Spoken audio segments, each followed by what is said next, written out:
All right.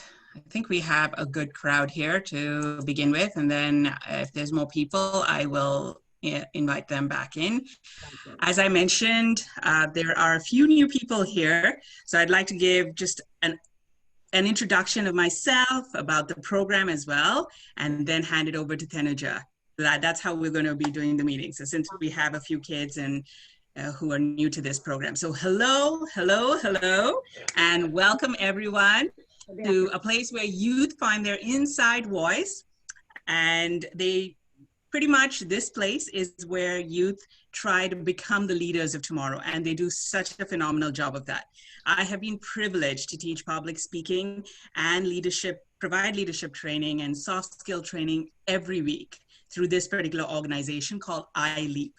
My name is Anu Yogeshwaran, and I've been personally teaching public speaking and leadership for the last 8 years to adults and the last 5 years to students from grade 6 and above. I am wildly passionate about coaching kids and adults to reach their maximum potential. But I have to be honest, there is a backstory. When I was approached 5 years ago to teach kids, I was really skeptical because I didn't really think kids could understand the value of communication and leadership. They just thought it was play-based, but boy, was I wrong. When I came across my first youth student who came to me for guidance for dealing with a very serious issue called bullying, which some of you might know, or even might have encountered, I coached him through how to be confident and effectively communicate. Then he introduced me to someone else who was an introvert, who was bursting with ideas, and she just wanted to be able to present herself in class. And I coached her, and then after that, a few more people, and just through word of mouth, I coached a few people, and then ended up coming across this organization called iLeap, and I'm so privileged to be working with some of these students that are here with me for at least 2 years, some of them, and every week we continually learn negotiation skills, mediation skills, storytelling skills, persuasive communication skills, just to name a few. And I truly believe communication, leadership, soft skills, they can be taught and they're vital to your success. Now, if you think about it, in school, when you're trying to go into university, you're going to come across interviews and you'll have to present yourself with clarity and confidence. And if you want to work for companies like Google and Amazon and all that, again, you know, those are those big companies that require you to present solutions confidently and with clarity again. Or even if you want to become an entrepreneur, a business person, right? You need to get to your target audience, be able to market yourself and do that sales pitch. And of course, like Sharon, if you're in Hollywood or Bollywood, wherever you want to be, you know, there's multiple different personalities that you have to work with, and you've thrown characters that you have to immerse yourself into and again present that. So every week we touch upon all these various skills that'll get you through and get you to a top notch, whatever your perception of success is. That's how we help you and guide you to get there through communication, leadership, and soft skills training. So if you're ever interested, I know some of you have siblings and all that over here. If you're ever interested in learning more about the program, I will put my email address on the chat, and you can definitely email me directly and I can give you more information about the iLeap program. Now, let's get started about today's class. Today's class is a little different. We're going to have a few of my students who are going to play specific roles. There are 4 roles in today's class. They're going to tell their name and they're going to share what their role is for that class. And then Tanuja here, wave Tanuja. Yep, she is the leader for today's meeting. By leader, meaning she's going to be introducing Sharon. She's going to be managing the meeting with my help. That's usually how it's done. We're raising leaders here, and that is with her and her team, we manage today's meeting. Please note that guest speakers like Sharon are a treat to us. So we gain so much out of them, and I I want you to learn as much, and Sharon is so open for you to ask questions. She's one I could go on and on about her, but I won't. I'll give this time to her and to Thanuja to introduce. I just wanted to tell you all that if you're curious, our usual class format, we do a lot of public speaking, presentation, practice. We do case study analysis, few games. We also play games, leadership games as well. And as I mentioned, if you have any questions about the program, then definitely reach out to me. It's anu.yogeshwaran@gmail.com, and keep your eyes on the chat. I will put my email there, and you can feel free to reach out to me as well. Before I get started, here's some house rules. As I mentioned, videos for my students are mandatory. I will call you out. I will tell you to switch on your videos.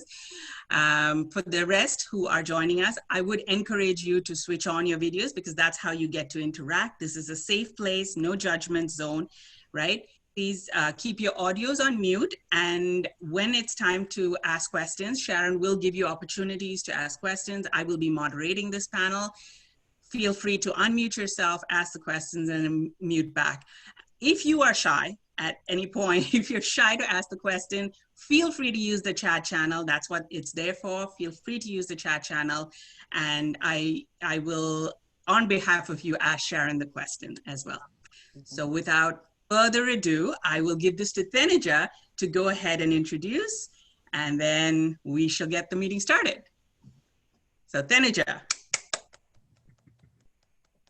Okay, good afternoon, ILEAP Club members, facilitators, guests, and our honorable special guest. My name is Thanuja.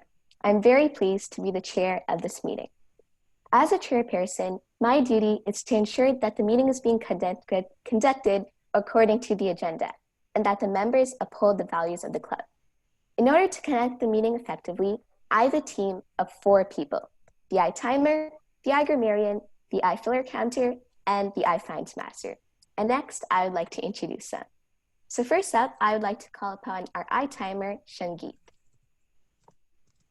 Good afternoon, Chair, ILEAP Club members, Ms. Sharon, and our special guest. My name is Sangeet Raj. I'm very pleased to be the I-timer for this meeting. As I-timer, I'll show one finger 30 minutes before your allocated time, which is 2:30 estimate, the second finger at 2:45 estimate, and the third finger at 3 p.m. estimate. Thank you. Thank you, Shangeet. Next, we have our I-grammarian, Mayura I. Good afternoon, Chair, our club members, everyone else who is invited, and our special guest. My name is Mayura I, and I am very pleased to be the I-grammarian for this meeting. So as the I-grammarian, my job is just to pay attention to your vocabulary, grammar, idioms, and different phrases used during the meeting. I will also give a report at the end of the meeting, and I am very privileged to give 3 points to any one person or share it among members of the ILEAP Club who have showed exceptional language during the meeting. Thank you. Thank you, Mayura I. Moving on to our I-filler counter, Mayura B. Good afternoon, Chair, ILEAP Club members, and our very special guest. My name is Mayura B. I'm very pleased to be the I-filler counter for this meeting.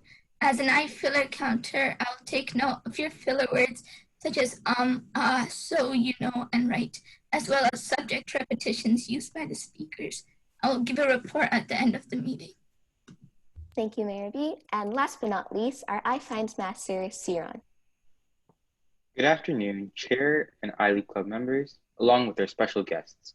My name is Sharon, and I'm very pleased to be the I-finds master for this meeting. In my role as an I-finds master, I will take note of all your mistakes made during the meeting. I'm privileged to give 3 points to any one person or share it among members who have behaved exceptionally well and followed the ILEAP Club rules during the meeting. I'll give a report at the end of the meeting. Thank you. Thank you, Sharon. So today's meeting theme is all about performance coaching, which you'll hear more about later.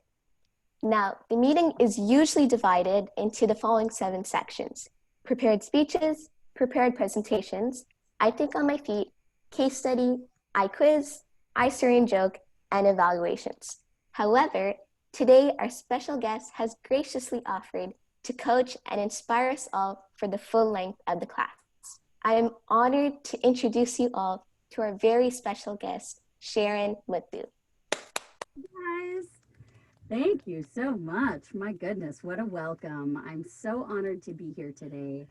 Oh, I think Thanuja wanted to actually speak on. We have a special bio for you.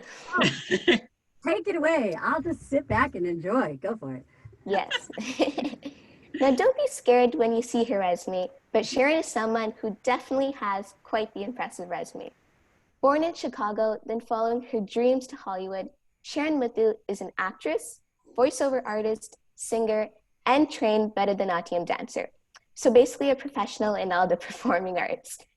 She earned her BA in theaters and concentrations in both acting and directing at DePaul University, where she learned crucial skills such as tenacity, dedication, and the pressures of being an artist, which all helped her form her foundation for her career.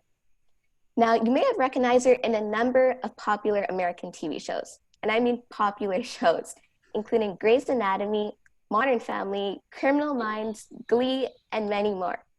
Currently, Sharon is a voice actor in an Emmy-nominated animation series streaming on Netflix, Carmen Sandiego, which, by the way, is releasing their third season on October 1st, so congratulations.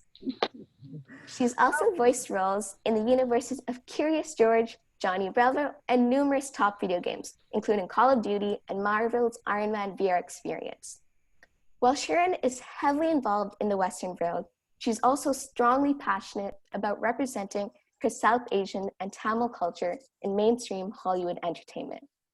Stemming from this passion, Sharon serves as the ambassador to Hollywood for the international awareness campaign, Dark is Beautiful, where she helps them spread their mission against the toxicity of skin color bias in the world. In the words of Sharon, beauty comes in every shade of skin. Period. End of sentence. Sharon is someone who is proud of her dark skin, and it is her mission as a South Asian dark-skinned female to be a loud voice in Hollywood. And as she says, change the conversation in society to celebrate the rainbow of beautiful skin colors. In her free time, Sharon enjoys spending time with her husband, who also happens to be a popular voice artist in the gaming industry, and her dog, Nala. She's also an avid fan of Harry Potter and Avatar: The Last Airbender, which is definitely one of the best shows in the world. So that's enough of me talking, and I can't wait to hear what Sharon has for us today. Without further ado, can we all give another warm welcome of applause to our honorable guest, Sharon Muthu. Thank you so much. Oh my gosh, I want Thanuja to just amazing. speak to everybody all the time. Beautiful. Such a beautiful voice. Thank you guys so much. I know we have Anu and I spoke at length about what to talk about in this class, because there's so many different elements to performance and to speech and vocabulary that we could cover. But I figured, because of my profession and my specialties, I would love to bring a little bit of performance to you guys. I know that when you think of storytelling, you're like, oh, she's an actress. I don't necessarily want to be, some of you may not want to be in the performing arts field. But what I'm here to tell you is the tools that I'm going to share with you guys today, and the things that I do in my career to help support my vocal health, my body, my mind, my spirit, are things that can be applied to any field. As Anu had said earlier, you might be in a job interview someday for a big corporation. You might be in a school play or decide to pursue acting professionally. You might just be talking to coworkers, and confidence in communication is the key, and storytelling is a part of that, no matter what field you're in. So I'm here to tell you a little bit about that from my perspective in the industry. So there might be some things that you're a little like, I'm not sure if this really helps me or if this suits me. And I'm here to tell you, you can keep what works for you and toss what doesn't work for you, because this is about your individuality and your voice. And every artist, even if you're just working speech or just public speaking, I'm still going to call you a voice artist. I'm still going to call you a vocal professional, because all of these same tools can infuse any kind of speech, any kind of communication, whether it's in your house or out there in the world, and it can help serve you to feel more confident, to get rid of performance anxiety, to help your nerves, to calm your mind and spirit. So that is what I'm here to talk to you guys about today. So you're going to hear me use the words storytelling a lot. And I just want you to know that storytelling applies to any walk of life. And I'll hopefully be able to help you discern that a little better. Anu, I wanted to ask you, I would love, so I'm not just a talking head here, or Thanuja, whoever's in charge here, you guys are all in charge. I would love to really quickly, at least for your Sunday class, I would love it if I can put you guys on the spot really quick. And if you guys can introduce yourselves to me. And so here are the parameters. Don't get nervous. I am as safe as it can be. You guys, I'm in a soundproof booth right now, which is inside my soundproof studio. This is as safe as it can be. No one is listening. I also encourage you guys, and this is not meant to be disrespectful at all, but if you are somebody who feels nervous, you can also ask for your space. If you're feeling like there are family members around you, parents or siblings or anybody that's pressuring you, I want you to go ahead and claim your space and say, hey, mom and dad or siblings, this is a private moment right now, because I think it's really important that when we work on our voice and do our preparation and do all those things, we want to be free to make mistakes. We want to look silly and foolish. We want to do all of that behind closed doors, so that we feel ready and confident before we're in front of other people. So if you feel like, hey, I need some privacy, ask for it. Don't be afraid to do that, so that you can work on your craft before you let other people into it. So that being said, I would love to go down the line for Anu's Sunday class and just hear you. Tell me your name, tell me your age, and tell me a little bit about what your interests are, or what you are here in this class hoping to learn. And maybe if we could keep it to like 2 or 3 sentences, that would be, I think, ideal, so everybody gets a turn. And so I'll start really quick. As everyone said, my name is Sharon Muthu. I am honored to be here today. I am here today because Anu is a dear friend, and I'm also here today because I am a performing artist, but the thing I love to do, if I'm not performing myself, is to help coach other people to get to their best performance. So that is what I'm here today. And I know that as much as I'm here to share and teach you, I know you guys are going to share and teach me so many things today. So I'm just overjoyed to be here. And I'm going to let Anu call on each of you individually. And I'd love to wave at me so I know where I'm looking. And then tell me your name and what you're here for today.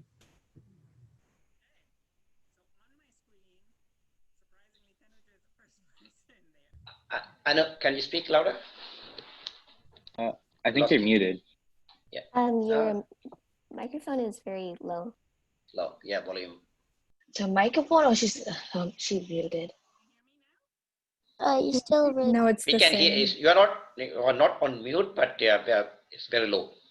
Yeah, Can we you check can't your hear you. connection? Yeah. I know you might want to try leaving the meeting and coming right back. It'll probably do the fix. She's the host. Can she do that? Yeah, she can just assign anyone of your class, your students, to be host, or anyone else, and then you can just pop back in. It'll probably fix the audio. Okay, great.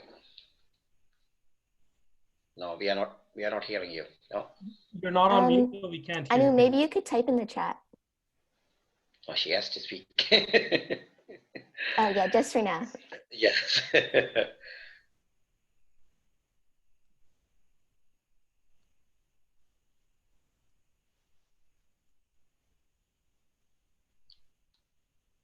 Okay, so I guess I'll just start with the introduction, and great. then Anu will come back. Yeah. So as I said, my name is Tanuja. Some of my interests as of now are I like to play basketball, I like to sew, and I also enjoy public speaking. And I think the reason I'm here in iLeap is originally when I started, I was like 10 times more shy, and I couldn't even imagine doing this. So it's definitely to help come out of my shell and become a better leader. Wonderful. Wonderful. Thanuja, while Anu is logging back on, do you want to call on some of your classmates for me? Yes, yeah. Sure. I'll just go in the order I see. So next up is Mayura I. Hey, hi there. My name is Mayur. I am 15 years old, and I like reading a lot and just writing short stories and speeches. And honestly, it's just so surreal hearing your voice. Honestly, I binged Carmen Sandiego. My little fangirl moment. I'm sorry. So it's just really nice to be here, and I think I joined iLeap to just get better at talking to people and be more confident within myself. Okay, Swati. Hi everyone, my name is Swati. I'm 16 years old. And my interests include martial arts, public speaking, as well as singing, so like vocalist kind of thing. I joined iLeap to improve my public speaking skills and to come out of that shy zone. So, yeah. Wonderful. Beautiful. Lovely to meet you. Damatsna, do you want to go? No, they can't hear me. 10 years old. We can hear you, Anu. Oh, yeah, sorry. we can hear you. Okay, perfect. Go ahead. My name is Damatsna. I'm 10 years old, and my interests are basketball, oral presentation, and Harry Potter. Yeah, girl. Woo! Wonderful. Lovely to meet you.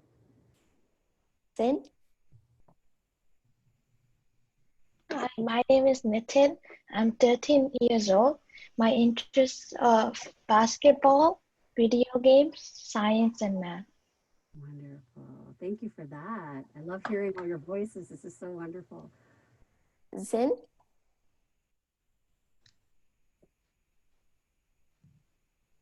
Okay. Could you give your introduction? Me? Oh, hi, my name is Zane. I'm 11 years old. My interests are music, like piano. Yeah, that's That's awesome. Thank you. Thank you for sharing that. Next, I think it's Kevin. I don't see anyone, so just move on to Sharnavi. Hi, my name is Kevin, and I am 12 years old, and my interests are computer science and piano. Sharnavi? Science and music. Wow.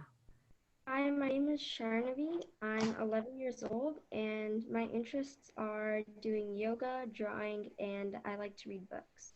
I came to this iLeap club because I wanted to enhance my public speaking. Beautiful. Darren? Hi, my name is Siran, and I'm 14 years old. Some of my interests are probably watching Netflix, having fun with my family, taking like fun risks and safe risks. And I also love watching sports. So the reasons why I joined the iLeap Club was because sometimes I would know how to say a speech, but I wouldn't know how to direct it towards my audience. So I wanted to try improving that. Wonderful. That's a great point. Thank you for sharing that. Mayura B. Good afternoon. My name is Mayura B. I'm 14 years old, and the reason I came to iLeap, well, first, my parents. Second, I wanted to get out of the fear of public speaking and talking with others. Great. Oh my gosh, I love the humor. That's excellent. Lovely to meet you. Sangeet? Hi, my name is Sangeet. I'm 13 years old. My interests are playing soccer, listening to music, and sketching. Oh wow. I'm here because I want to enhance my public speaking, and I also don't want anyone to control me on the field when I play soccer. All right. He's got like sports agendas also. I love it. I love it. Ria, do you want to introduce you? Oh, go ahead, Anu. Have we completed the introduction for the Sunday class? I'm just being very careful about time. It's 1:25. Thank you. I think there's There's Sindhuja, she's raising her hand. Yeah. Mm-hmm. So we won't go over everyone? Maybe Sindhuja. Did Sindhuja do it? Not yet. Okay, go ahead, I believe Sindhuja. Nitin. And Ashwin hasn't either. Okay, Ashwin and Where- Sindhuja. Great. Hi, my name is Sindhuja Vinodhan. I am 13 years old. I like to bake, play basketball and volleyball, and I joined iLeap because I want to be a better leader for others. Wonderful. What a great goal. Thank you. That's wonderful. I think there's one more, correct? Yeah, Yeah. Ashwin. Hi, my name is Ashwin. I like to play sports and I like technology and watching Netflix. The reason I came to iLeap because at the beginning I knew how to say a speech, but I didn't know how to say a speech that persuades the audience. So that's why I came to iLeap, to learn about how to really persuade my audience and talk to them. And I just wanted to open it. Other than my Sunday class, is there anyone who wants to introduce themselves? Please. Oh, okay. Sahana and Leica. Hi, my name is Leica, and my interest, well, actually more than an interest, is competitive dance. And so, well, I'm not officially a part of this group, but I came here because I am very shy, and so it's been helping me to like come to these Sunday classes and hear people speak. And I mean, obviously you're from Hollywood, so I was like, oh my God, why don't I just come? And my mom is like Miss Anu, I guess. So I also came because of her. So funny. I love it. I was like, oh, your mom. Oh, your mom. She's right here too. Wonderful. Thank you. My name is Sahana. My interests are reading books, swimming, and eating. I came here because I wanted to see people. I want to see people public speaking and see how I can improve that.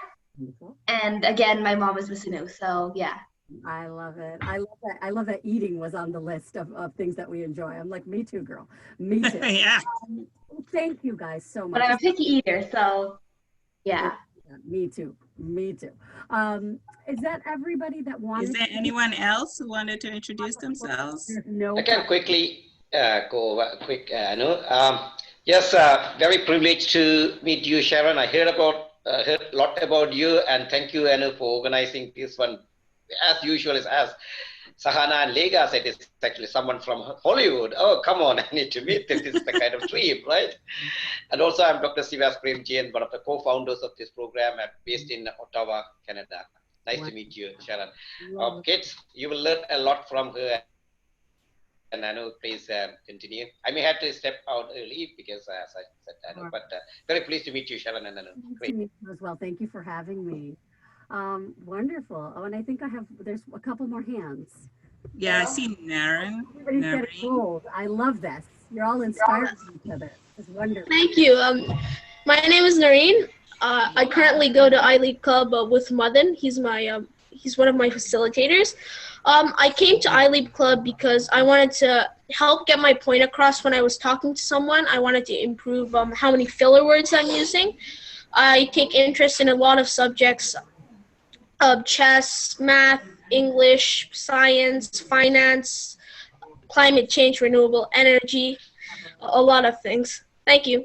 Wonderful. Thank you for that. Nice. Good job. I don't see any more hands. Can I go? Oh, yeah. Sorry. It says Sapna. Yeah, Sapna, but my son is here. And okay. Yeah, he can go ahead. He wants to introduce himself. Yeah. Go ahead.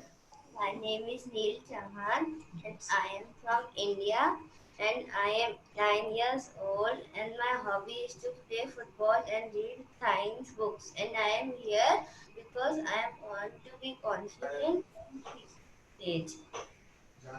Awesome. Wow, someone from India. Awesome. Good job. And then I see, I hope I'm pronouncing it right. I see Anand. I see a hand up there. Just want to make sure. Inan, did you have your hand up? Sorry, Yeah. Okay, yeah, go ahead. My name is Inan, and I like to play soccer and basketball, and I like to do coding. The reason I'm in this iLeap class is so I can be less shy and more confident about myself. Awesome. Ariana, and then Madan. I see Madan. Ariana first. Sorry, I don't know if I'm pronouncing your name properly. Hello, I'm Diana Mehta and I'm from India. I'm Neil Chauhan's cousin sister. And my dream is to work in the Google's office and learn coding. My hobby is to dance and to sing, even though I'm not very good at them. Honesty, I love that. Everybody can sing. Everybody's good at it. I promise. I'm a vocal coach. I promise you don't want to hear me sing. Speech I can do. It makes you happy, sing, girl. I love it. I love it. That's great. Thank you. Great job. Madan, yeah? Please. Thank you so much, Anu. Thank you so much, Sharon, for being here with us. My name is Madan. I run an iLeap program in North York, Ontario. I've got about 15 years experience emceeing events. I've done events as large as 5,000. I've been flown out to do events all across Canada, including political events. I've got a lot of experience. And once I heard and read the bio that Anu shared in her email, I would be remiss not to be here. So Sharon, thank you so much. I'm really excited to hear from you and learn from you. Thank you. That's so kind. All right. I guess with that, we'll have you take over, Sharon. Guys, thank you for indulging me in giving me your intros because first and foremost, I didn't want to just be a talking head and you guys are just out there in the universe and I want to know each of you. And what came through for me was personality. I got to learn a little bit about who you are. I got to see your faces. I got to see body language and facial expressions, and all of those little things teach me a little bit about who you are, right? Even if you're like, I don't know what to say. I, as your audience member, am learning so much about you through your body language, through your face, just by hearing your voice, just by hearing what your interests are. And so that is hugely important to me. And even that little thing is teaching us a little bit about communication. I think when we think about vocal performance, as I said, I'm calling you all vocal professionals or voice artists today. And I mean that in any field, right? But we often, a lot of people out there get misunderstand that, oh, if I need to get up and speak, it's just about my voice. But human communication lives in so much more than your voice, right? It's not just about, oh, I memorized and I have my speech ready and I can speak. The storytelling of what you're trying to communicate is in your body, it's in your voice, it's in your spirit, in what you're bringing, right? We've talked a lot about confidence and nerves and other things like that. And then, of course, it's in your voice. But that's the final piece that you layer on. So I'm teaching you today a little bit, rather, I don't want to say teaching, but I'm sharing with you a little bit about what my process is. As I said in the beginning, you can take what works for you, you can leave it, you can do exactly by the bullet point what I'm sharing with you, or you can be like, I kind of like that, but that doesn't really work for me. And that's wonderful because these things need to be catered to you. So I'm going to sort of condense this beginning section because I want to get to the real meat of things. But for me as a performer, I feel like there are two elements that every vocal performer or anyone who is speaking, whether it's a job interview, whether it's at home, whether it's on stage or on camera or in a voiceover booth like I am right now, there are two elements to it. Part of it is technical, right? We want to figure out our own voice health, our own body health, our own mentally and in our spirit, where are we, right? Because unlike if I sit down at a piano and I ding plink out a note, right? I can be sick that day, and if I hit middle C, it's going to sound like middle C. I can be angry that day, ding, and if I hit middle C, it's going to sound like middle C. That doesn't change, right? Because the instrument doesn't change, even though I may be in a different mood or in a different humor that day, or I might be angry, or I might be happy, or I might.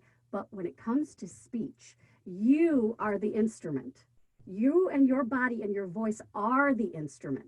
So every mood you're in, what is going on in your head and in your heart, all of it matters. And all of it, because we as human beings, some of us may play pretend for a living, right? I have to get on set and pretend to be something that day, and I better be convincing. But I will tell you, for somebody who gets paid to play pretend in real life, I'm a terrible liar in real life. Like, even though that's my job, because I wear all of my emotions on my face. I wear my heart on my sleeve. And so I'm telling you that as good a pretender or as you think you are, everybody has tells, right? If you're sad that day, you know how people will come up to you and just you walk past them and they're like, "Hey, are you okay today?" We're communicating all the time.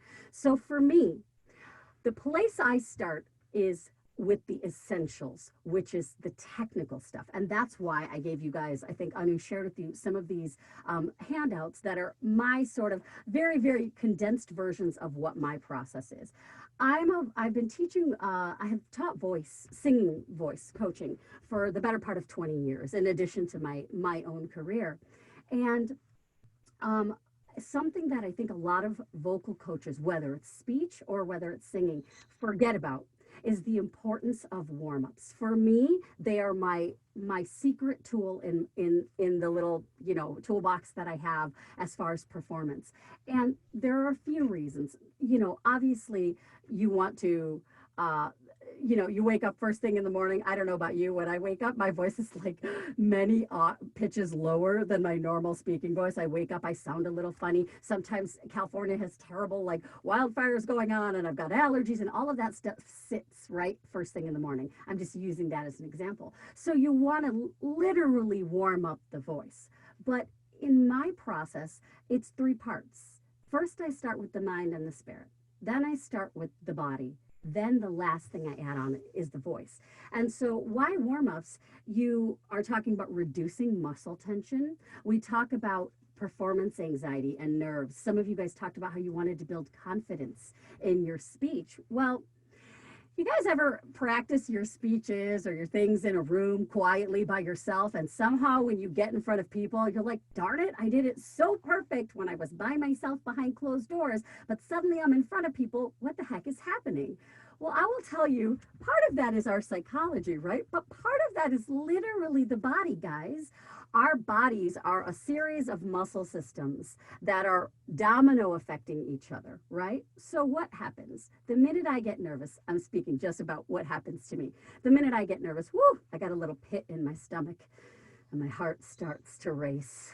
And then all of a sudden I carry all my tension right here in my neck and my traps, and that starts to go. And little by little, every part of my musculature is tightening up and my heart is racing. And now I'm sweating, and all of it lands right here in the throat and the voice and the mouth. And so why am I wondering what happened when I got in front of people? What happened was nerves. And so a huge part of my warm-up is to try to get to a sense of relaxation so that I can try to eliminate that as best I can. Nerves are still going to happen, but if you can get into a practice of warm-ups, you can help to literally reduce muscle tension and thereby control that sort of anxiety that comes when we're in front of people, right? We're worried about judgment. We're worried about people's opinions of us. But all of that, listen, guys, everybody's going to have an opinion about everything all the time, right? Mayura was saying she loves Carmen Sandiego, which is so sweet. I'm so grateful. A lot of people will watch it and be like, I hate this show. But as long as I showed up, controlled what I could control, did my job, then sometimes it's people's cup of tea and sometimes it's not. And you guys can't take that on personally. You guys just have to show up, be confident in the voice that you bring, and then leave the rest to whatever people are going to say about it. But as long as you bring your heart and your soul and you've done your prep work, then the rest is out of your control. So we talk about improving the quality of the voice. We talk about reducing tension and muscle, sort of the domino effect that happens in the body. But also it's about confidence. It's about when your voice is strong and performance ready, you will feel strong and more confident. So I kind of gave you guys a little sheet here. My little face is on it. I'm in front of I'm in a voiceover booth, if you guys see that. And you can read all that stuff later. Like I said, I'm condensing this right now. But what I wanted to show you were these boxes that are on the side and on the bottom if you're looking at it.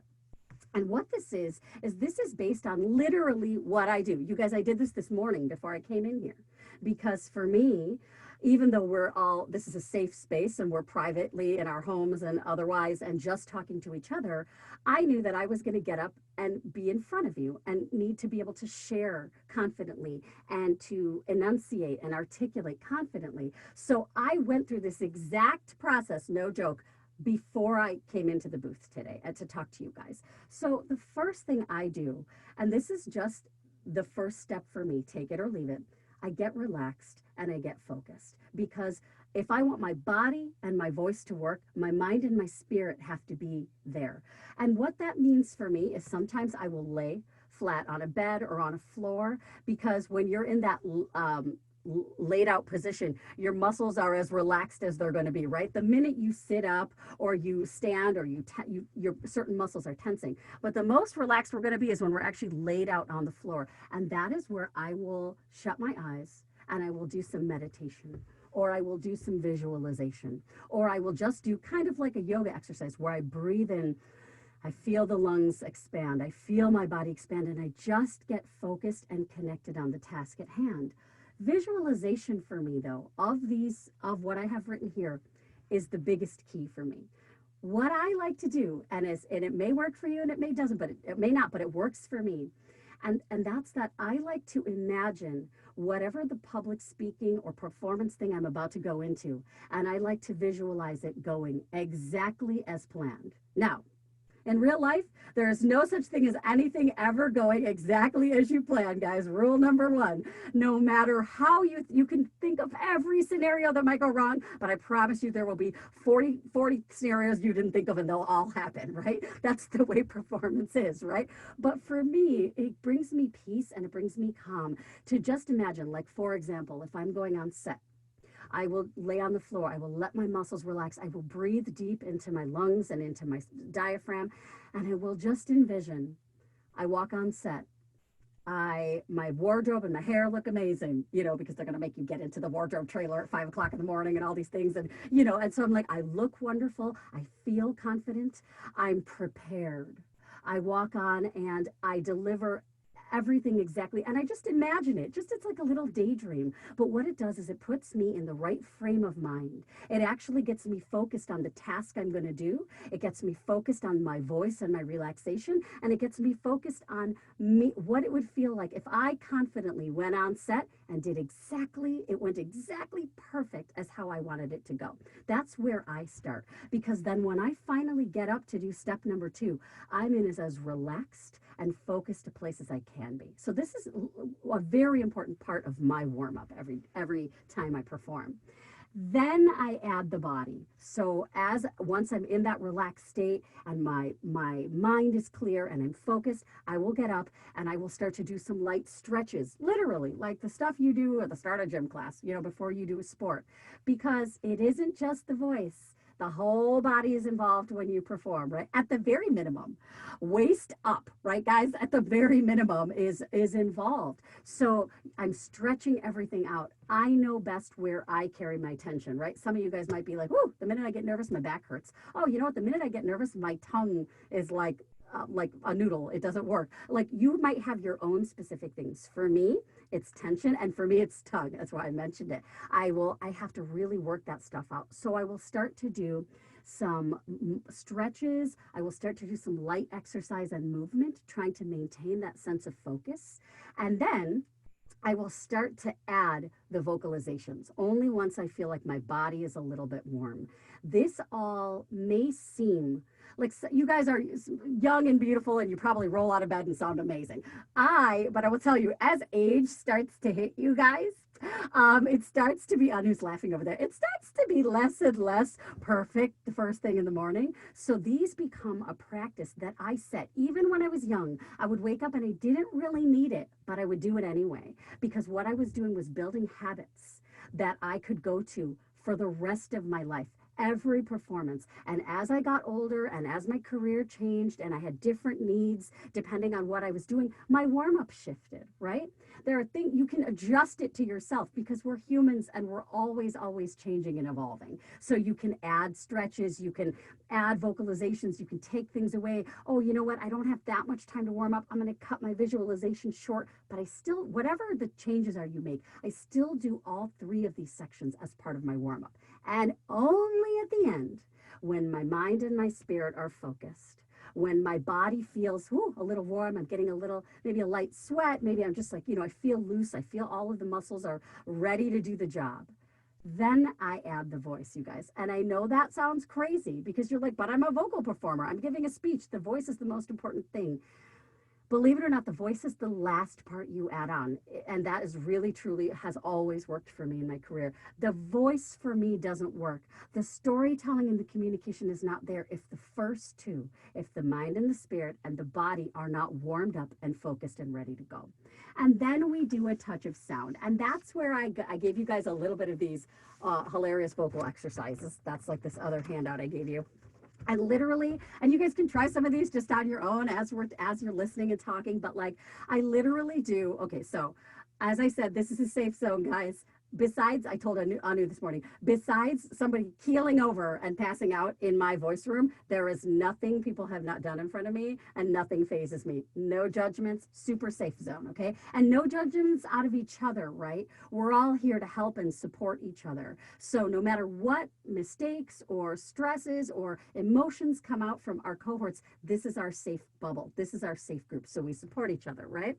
So the first thing I usually do, because people forget that when you speak, all of your muscles, all of this is involved, guys. So I literally will like stretch the face out as wide as it'll go, like I'm about to round the top of roller coaster drop, like as wide as it will go.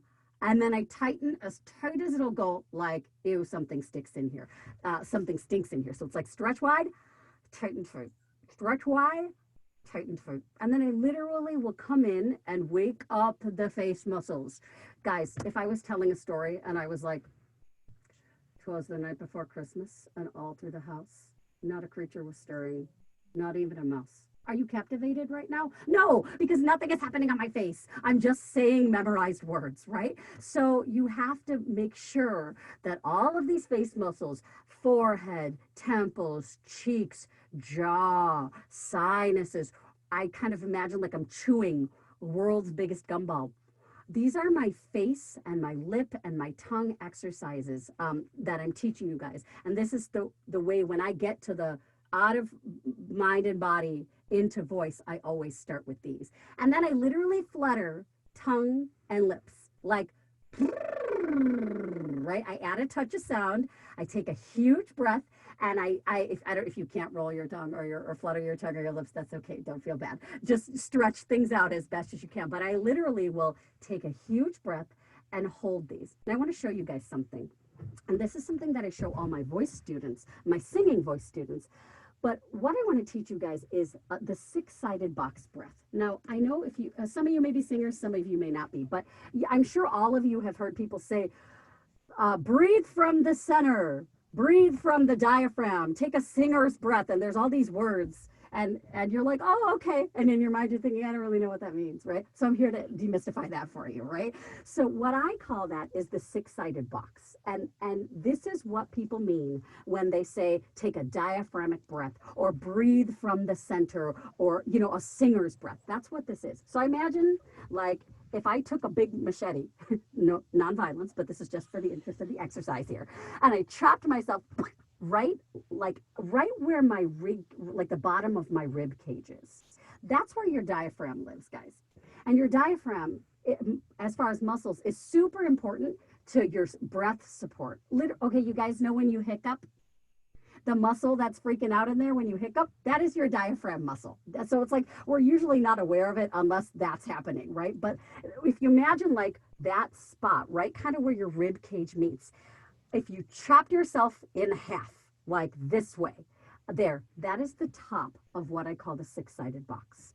Then you've got like hips and bottom of pelvis. Chop yourself again in your mind. That's the bottom of the box. So I've got top, bottom, and then I've got side one, side 3, side 4, side 5, side 6, front to back. So I'm literally making in my head a 6-sided box on this section of my body. Does that sort of make sense? This is just a mental exercise. When you breathe diaphragmically, when you're doing a singer's breath, a deeply connected breath, and let me tell you, for public speaking, if you're somebody who's shy and quiet and you're like, how do I get my voice to be stronger? Yes, some of it is confidence, right? Some of it is psychology, but sometimes you can help yourself just by learning how to breathe properly before you send those words out of your mouth. So when I breathe to sing, I'm going to move my microphone a little so you can see. I literally expand myself top to bottom, side to side, front to back. So instead of breathing here, like you walk all day around and you talk to people and your body just sort of takes in enough air to send the words back out. It's a very purposeful breath from down in the center. And I imagine like that 6-sided box from diaphragm to pelvis is stretching top to bottom, side to side, front to back, stomach to lower back. Does that make sense? So why I'm telling you that is when I do these fluttering exercises, I start taking my 6-sided box breath. I start breathing full, and I try, while I'm warming up the lips and the tongue, I start to warm up my breath endurance, right? Sometimes you got to get through a heavy sentence when you're speaking, and you just want to have the air to get through it, right? So I'll take a huge breath, and I'll just kind of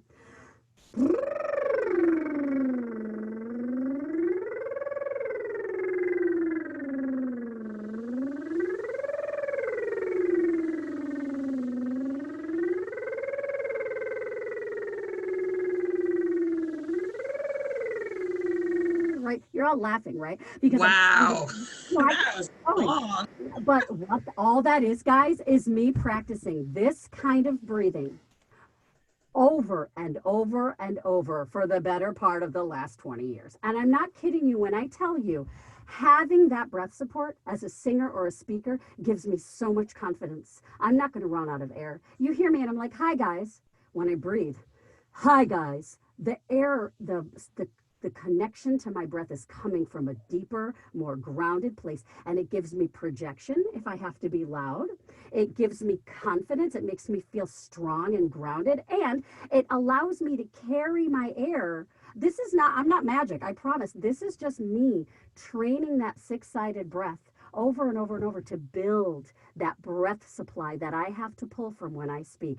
And I know that sounds really weird, but breath and confidence are so linked. And so I do these tongue flutters and over and over and over, right, to get the voice going. And then I'll work out articulation exercises. And I gave you guys a few of my favorite ones. Plosives. Plosives are those sounds that, this might just be me as a voiceover artist, like talking, but anything that pops a microphone. P, t, d, b, d, g. Those are the consonants I gave you there, right? And literally I'm going to go P, T, K, P, T, K, P, T, K, P, T, K, P, T, K, P, T, K, P, T, K, P, T, K, and just kind of run that. And then I've got my other ones too, my B, D, G, B, D, G. Budiga, budiga, budiga, budiga, budiga, budiga, budiga, budiga. And what I'm doing, why am I doing this? Am I nuts? No. I'm doing this because these plosives, right, I want to be able to attack them when I speak. I want the lips and the tongue to be warmed up enough to attack those when I speak. So my articulation will reach the back nosebleed seat in a 2,000-seat theater. They have to hear every single word, right, guys? Because all we're talking about in this whole class, everything is about communication. If your audience members don't understand your words, then your communication is lost. And then why are we even speaking, right? Like that, the key here is your audience member hearing and understanding every single thing you're saying. And right now we're just talking about the technical, right? Literally the pronunciation. That's what we're talking about. And then I do some of my favorites, like this is nuts, right? And you start to run this stuff faster and faster. And it's just like Peter Piper picked a peckle. You know, you're just working out articulations. So I've got amidst the mists and coldest frosts, with stoutest wrists and loudest boasts, he thrusts his fists against the posts and still insists he sees the ghosts. Now, this one I have on my list as favorites because STS absolutely stinks to pronounce, doesn't it? When you have to, like, it's almost like two separate syllables, but it's part of the same word, like amidst the mists. Like when you have a word like mists, you want your audience to hear it. And sometimes, maybe you're practicing and Anu will say, hey, I didn't quite understand the ending of your word there. So this is just practicing those ends. And this is using some of the ones that trick me the most, which is STS. And you literally are trying to run it. You start it slow just to get your mouth and your lips and your tongue around every syllable. And then you slowly speed it up, right? So eventually you're like, amidst the mist and coldest frost, with stoutest wrists and loudest boasts, he thrust his fist against the posts and still insists he sees the ghosts. And you run the stuff over and over and over. And this is how you're warming up those lips and those tongues and those, teeth and whatever else, jaws, cheeks, to be able to communicate. And then I've got red leather, yellow leather, which if you say that 10 times fast, that's hilarious. And Mary married Harry, Harry. That's another one. Mary married Harry, Harry. Mary married Harry. It falls out of your mouth so quickly. And so these are just fun, you guys. And you'll be walking around before your performances. You'll be at a job interview. I mean, don't do it in front of the boss, but like, be in the bathroom, kind of just being like, Mary married Harry, Harry. Mary married Harry, Harry. Trying to get your lips and your tongue going. And they're just a fun little set of tools to have, to just work that articulation, right? And then the last thing I do, and this is like, if I know everything is optional, but this is like super optional, I do sung warm-ups. Now, I heard some of you say you love to sing and that you're not good singers, but I'm here to tell you it doesn't even really matter. The reason why I attach singing to this is because singing is one of the best ways to reach all of the notes, high and low and everything in between, that your throat can make. Now, if you're a jazz singer like me and you sing at concerts and you sing in the choir, bust it out and go crazy. If you're somebody who doesn't sing, do not feel stressed. Pick a song that you know that has a good amount of vowels. I don't know, Twinkle, Twinkle, Little Star, Happy Birthday, something, right? And you just start to yourself, like, right? And you want to try to sing it in as low a voice as you can, then somewhere in the middle, then somewhere up high, just to warm up all the different parts of your vocal range. Does that sort of make sense? And so this is literally, now guys, I'm talking about it for 20 minutes, but it doesn't take 20 minutes, right? Once you have this routine down for yourself, look up some articulation, look up some tongue twisters. Those are like the best places to start for articulation. And what I am telling you is this routine that I do, mind body focus. Let me get my spirit relaxed and my mind focused on the task at hand. Now let me get my body warmed up, because my body and my face and all these muscles are going to be part of that performance. And then let me add my voice and my articulation and get that tongue warmed up, get those lips warmed up, get the thing that will actually bring the communication out. Let me get that warmed up. And if you do this and you set yourself a practice, I promise you, you will thank yourself in 10 years, 20 years, when you have something that is so familiar and comfortable that even if you're just backstage getting ready to go out and do a speech in front of people and you're like, whoo, I'm in the wings and I'm nervous. Where I default is to my safe place, which is these warm-ups. I will just be backstage and I'll just be like, amidst the mists and coldest frost. And these are just things that are comfortable to me, that I've worked a million times, and they keep me warm. Oh, the speech is 10 minutes late because they opened the doors late. You don't have to sit backstage being like, but I'm in optimum condition and I'm ready, and now they're making me wait. You just sit there and you keep relying on these warm-ups, and they will become your secret weapon. And what I will tell you, as a vocal coach who had been teaching voice for over 20 years, I can't tell you how many voice teachers will have you come in the room and start singing. And I force my kids to come in the room and do even a 5-minute warm-up first. And I will tell you, as far as performance is concerned, it will become like a secret weapon for you. It will become something that brings you comfort, brings you groundedness, makes you feel prepared, because now everything about your mind, body, and voice that you can control, you've already put your attention into, and you've already given it the chance to get ready. And now I know this feels tedious because you're like, hey, Sharon, we haven't even like spoken yet. Nope. This is all the stuff I'm doing before I get in front of people. Because you know what, guys, sometimes I'm going to come in that day and I'm pissed. I'm super mad because there was traffic that day, or my mom yelled at me, or we all have things, right? Or or something amazing just happened. I booked the biggest job of my career, and now I have to go to this other thing, and it's like I can't even focus. I'm just so excited about this other thing, and it doesn't matter because none of that stuff is important to the task at hand right now, which is for me to communicate to you whatever I'm about to do, whether it's a speech, whether it's a job interview, whether I'm just about to get in front of a class of people on Zoom and talk about it, right? I want my mind and my body there, not 15 other places. And so not only do these become a wonderful way to get the body literally ready to speak, but they become a wonderful way for you to let everything go.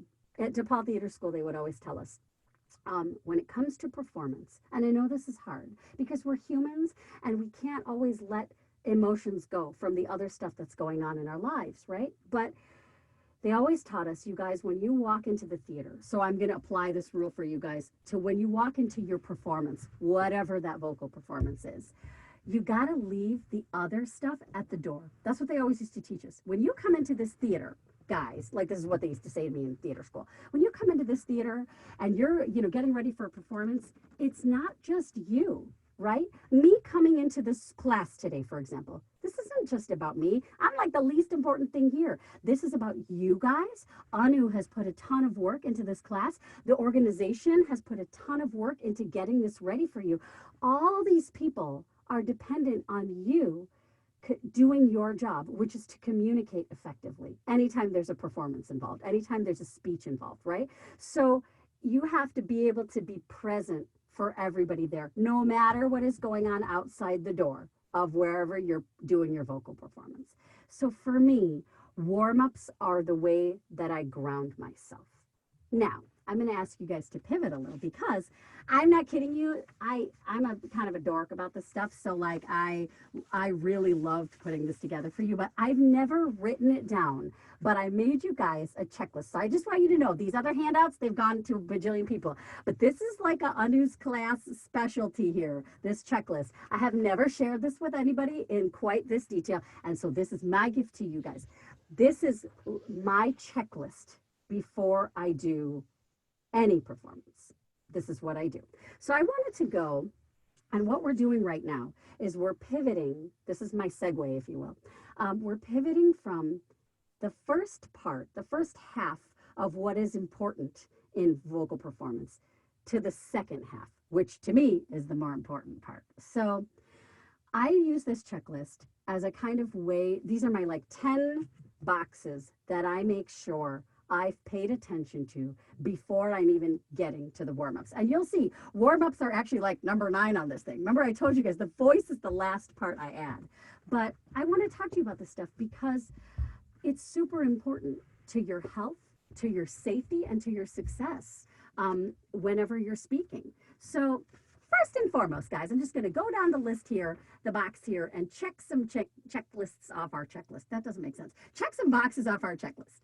So guys, sleep, okay?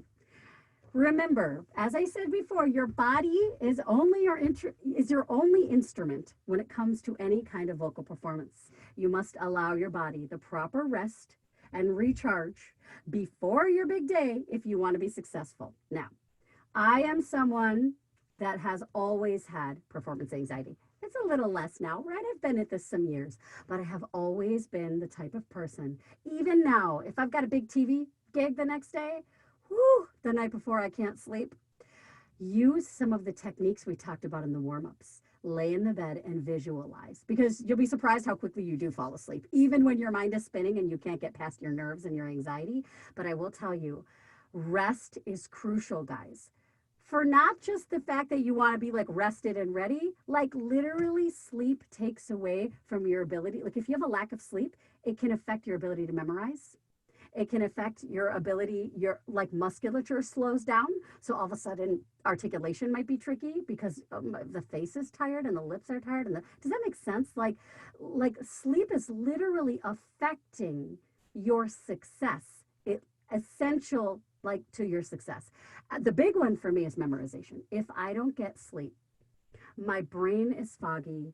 I'm tired. I'm a little cranky. I swear to God, I spent 15 hours memorizing these lines and now they're like not sticking in my head.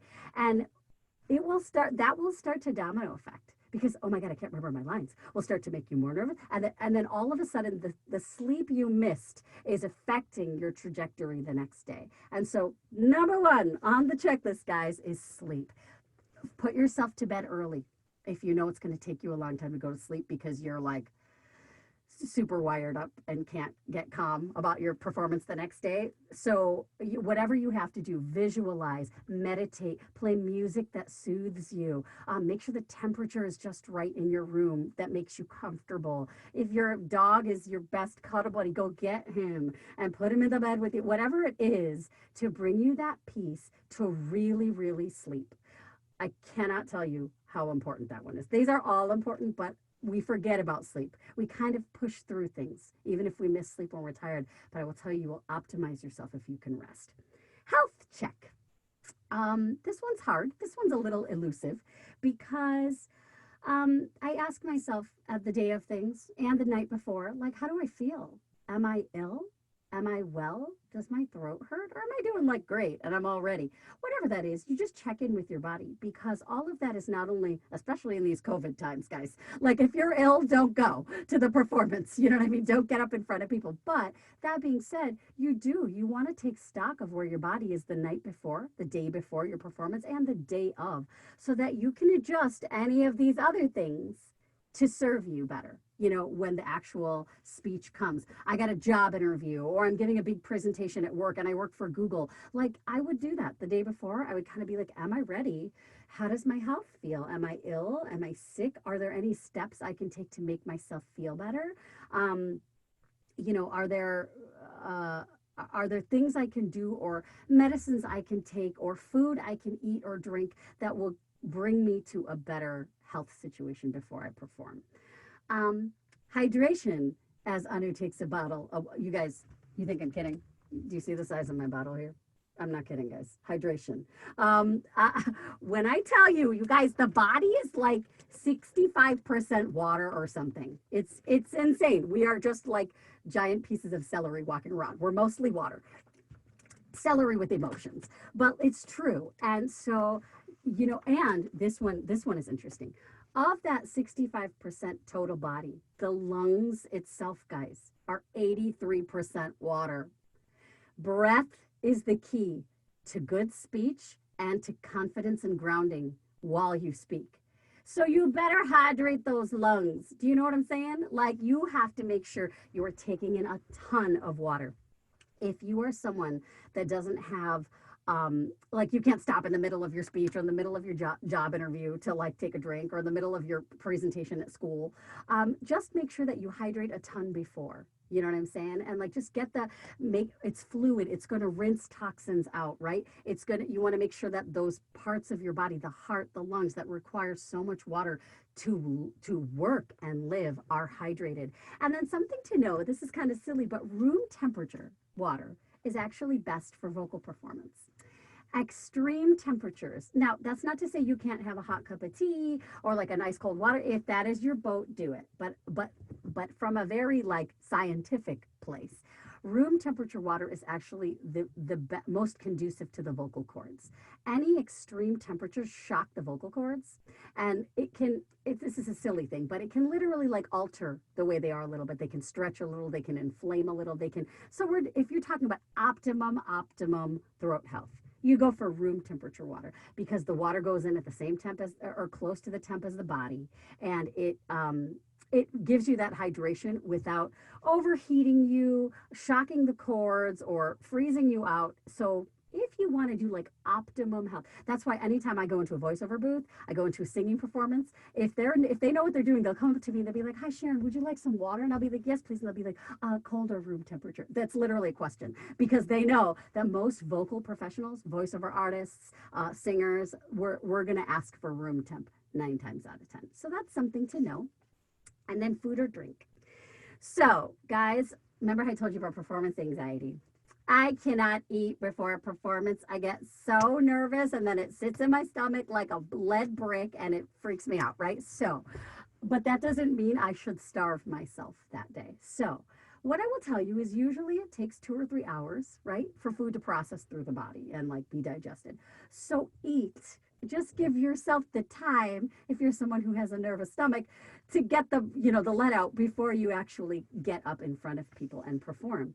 And it will nourish the body. It will nourish the mind. It will keep your tummy settled. This is funny. My husband is also, right, an actor and a voiceover artist. And anytime he's on a TV set, anytime he's in a voiceover booth, he particularly is like, I have to eat something because he has the loudest, grumbliest stomach known to mankind. So he'll be like, there he is, and he's doing a roll in his booth, and all of a sudden you just hear, and everybody's like, no, Cher, was there some sort of technical issue? We heard a weird, let's go again. And he will come out sometimes on his break and be like, oh my God, Sharon, like I was in the middle of the thing. It was like a really dramatic moment and my stomach wouldn't shut up. So you got to know your own body, right? He knows that if he doesn't feed that stomach, it's going to talk in the middle of his vocal performance. So he better give it something to calm it down. And so that's something to know about your own body if you're in that category. I luckily am not, but I tend to be someone, I really do, who gets so nervous before like real performances that I'm like, I just can't eat. And even if it means I grab a bone broth or I make a protein shake or something light that's easy to drink and easy nutrients in the body to give my body fuel. You can't ask a car to drive to, from Canada to California with no gas in the tank. And you can't ask your body to do the same thing. So hydration and food and drink. And the last thing I'm going to say, I've got 2 rules about food and drink. And they're on here. It says, remember my cup and plate rule and my caffeine rule. So caffeine, guys, literally tightens the vocal cords. When caffeine is in your system, it literally tightens the vocal cords. So if you are somebody, you don't have to worry about this so much. I know you guys aren't like going to Hollywood to act in a TV show yet. But if that is a dream for you, I say yet. But because I'm worried about my optimum vocal health, I will avoid caffeine a few hours before I actually perform. I won't drink too much tea or coffee. I won't eat a ton of chocolate, anything that has like that caffeine element to it. I will keep it out of my system. And for me, I go longer than 2 hours. Like if I have a job, I will spend half a day avoiding caffeine.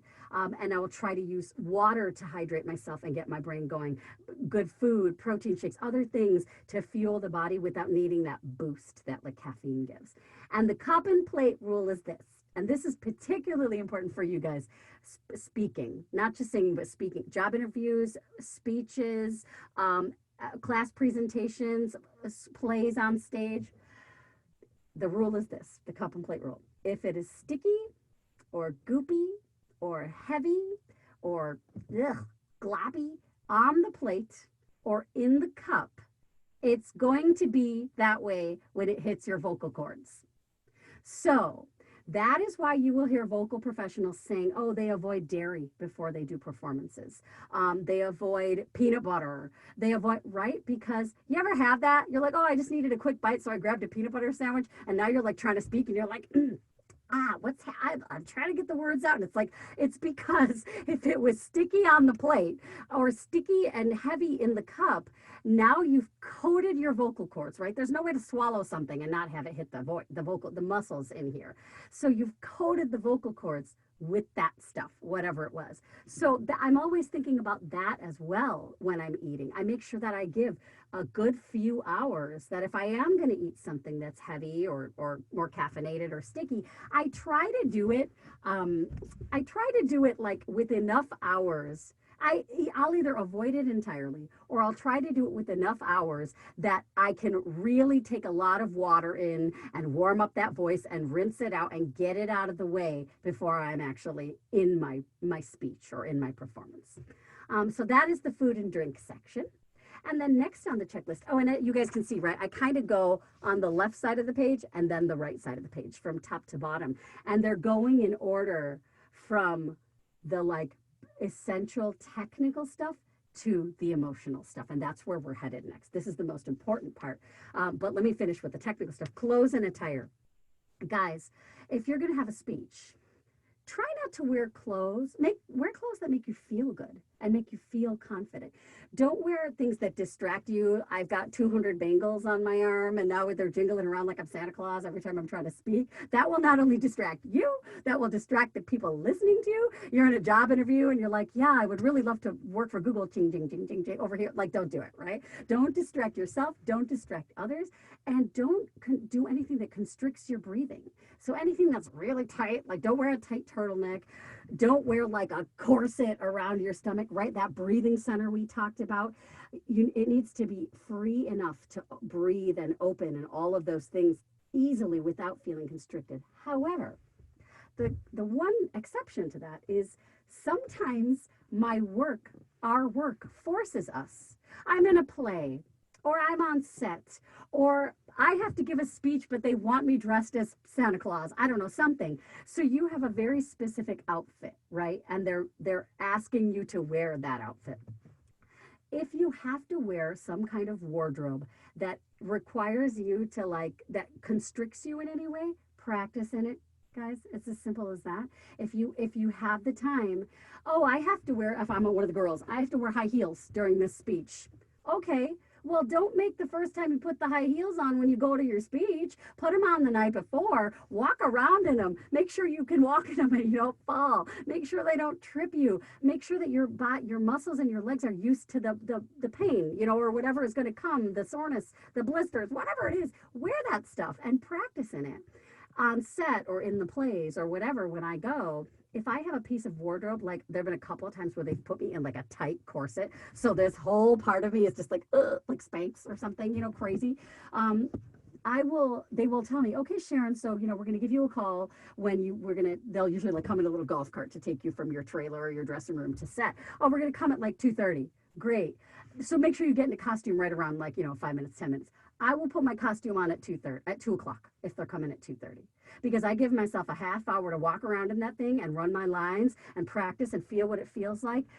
So the first time I'm testing that out is not when I'm actually in my speech or in my monologue or in my performance, because how are you supposed to stay connected to what you're saying and to what communication you're trying to make if 14 things on your body are hurting you, distracting you, jingling in your ear, all these things? So that's why I put clothes and attire on there, because I think it's super important, right? So these are all of the technical elements. Now the right side of the page there in my checklist is, don't worry, I'm keeping an eye on the clock, the first box over there is preparation. Do I have everything I need for my performance? Guys, one of the things that I know Anu teaches you is discipline. You guys, I know that you're young, but you're extremely smart, extremely talented, extremely capable. So you need to be in charge of all the things you need to do. I tell my voice students all this time, don't ask your mom where your outfit is for your speech. You go find your outfit. It's your performance. So everything connected to the performance. I love how Anu's looking at Sana like over there. No, but it's true. Your performance, everything that has to do with your speech, your performance, your job interview, your time on set, your time on in the play on stage, that's your responsibility. Nobody else can do that for you. And even if you ask your mom to do it, then think about how many fights happen. Mom, you didn't iron it the way. Okay, then you know what? You iron it. Then it'll get done exactly how you need it to be done for yourself to feel good. You feel me? You see what I'm saying? So, do I have everything I need for my performance? Am I memorized? Do I have my script? Do I have a ride to the thing, to wherever? Is there traffic? What time should I leave if there's traffic? Map it out. I know some of you may not drive yet, but sometimes parents will be willing, when I have to go to set or I have an audition, if it's, nowadays I'm pretty used to where I'm going, right, in this town. But especially in the beginning, like let's say Anu's got a big speech she's giving at the convention center downtown. I'm making something up. If I'm Anu, I drive that route. I go there the day before. I double check, where's the entrance they told me to go? Where's the gate? Oh, shoot, I have to pay for parking. I better make sure I have cash. They only take cash. You find all those details out.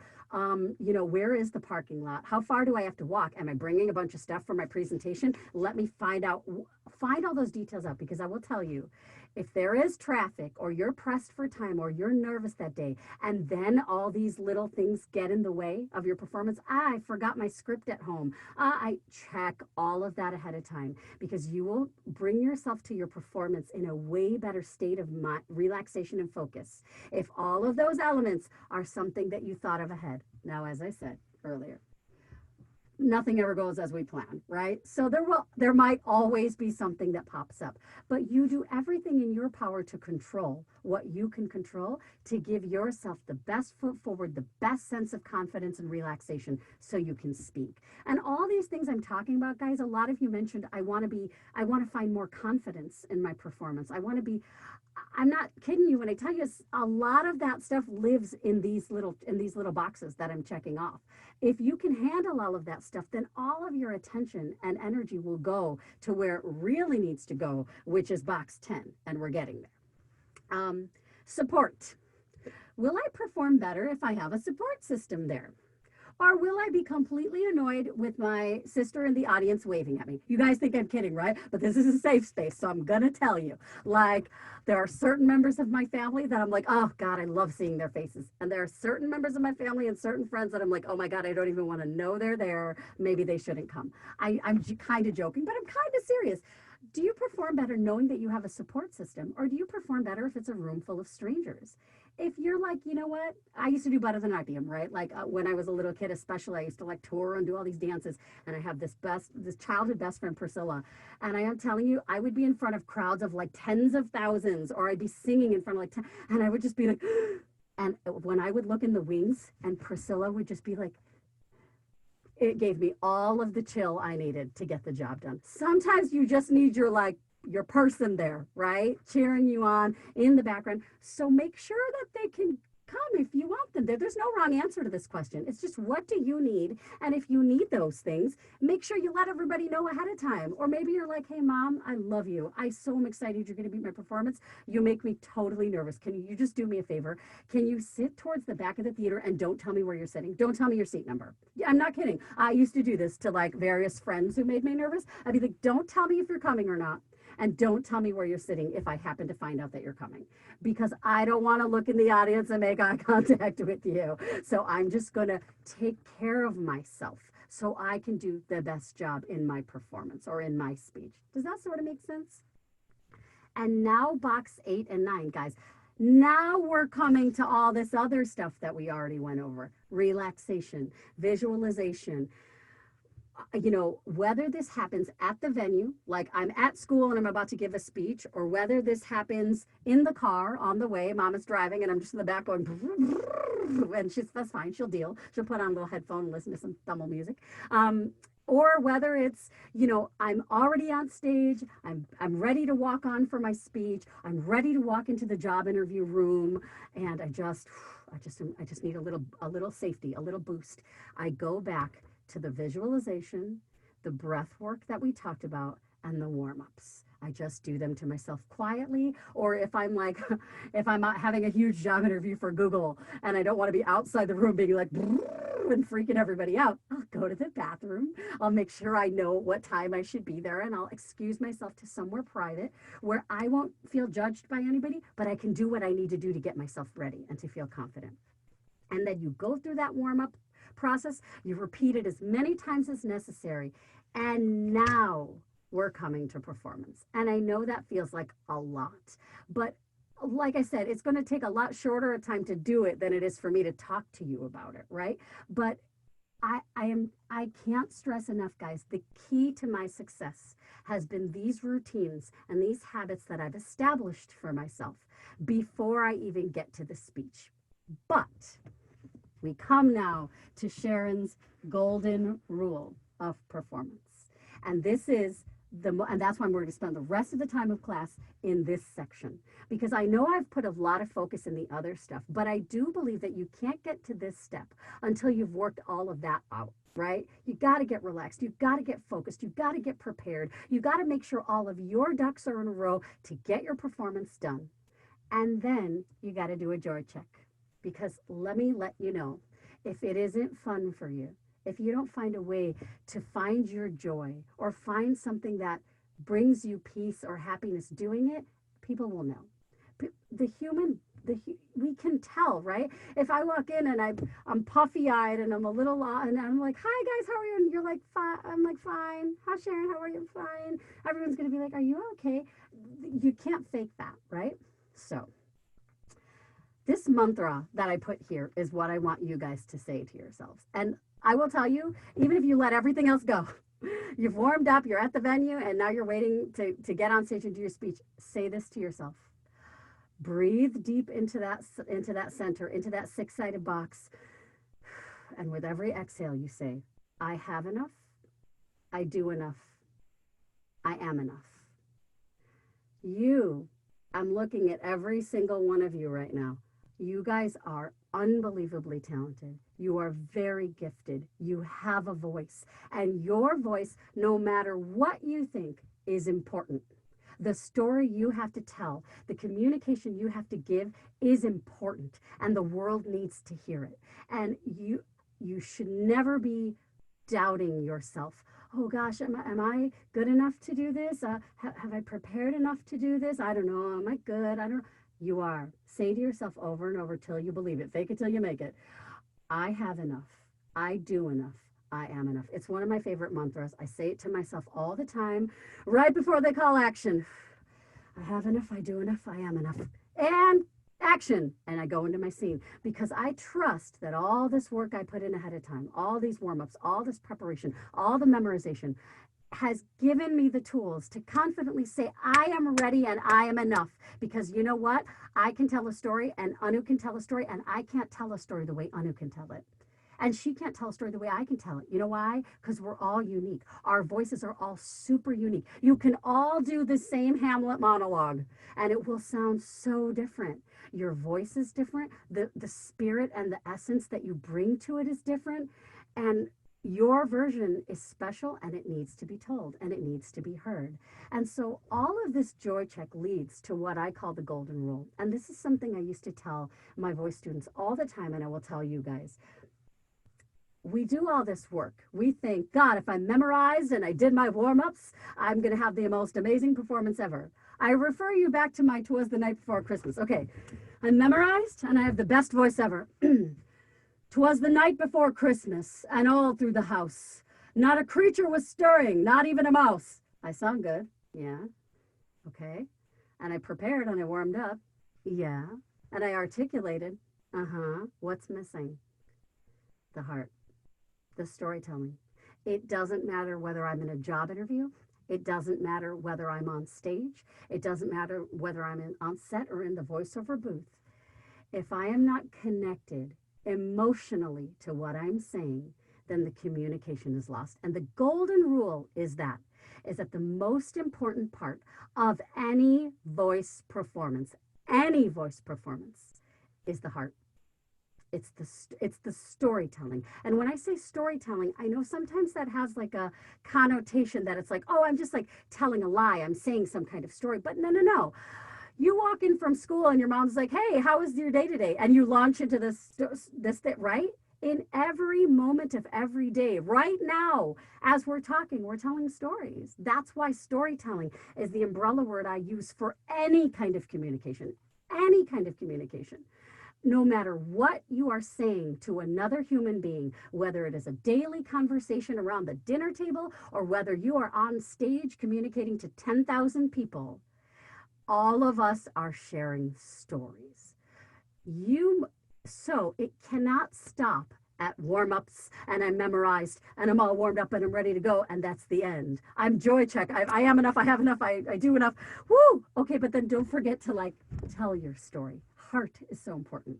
So like I said, I used to tell my voice students this all the time. Audiences are extremely forgiving, you guys. Audiences will forgive so many things.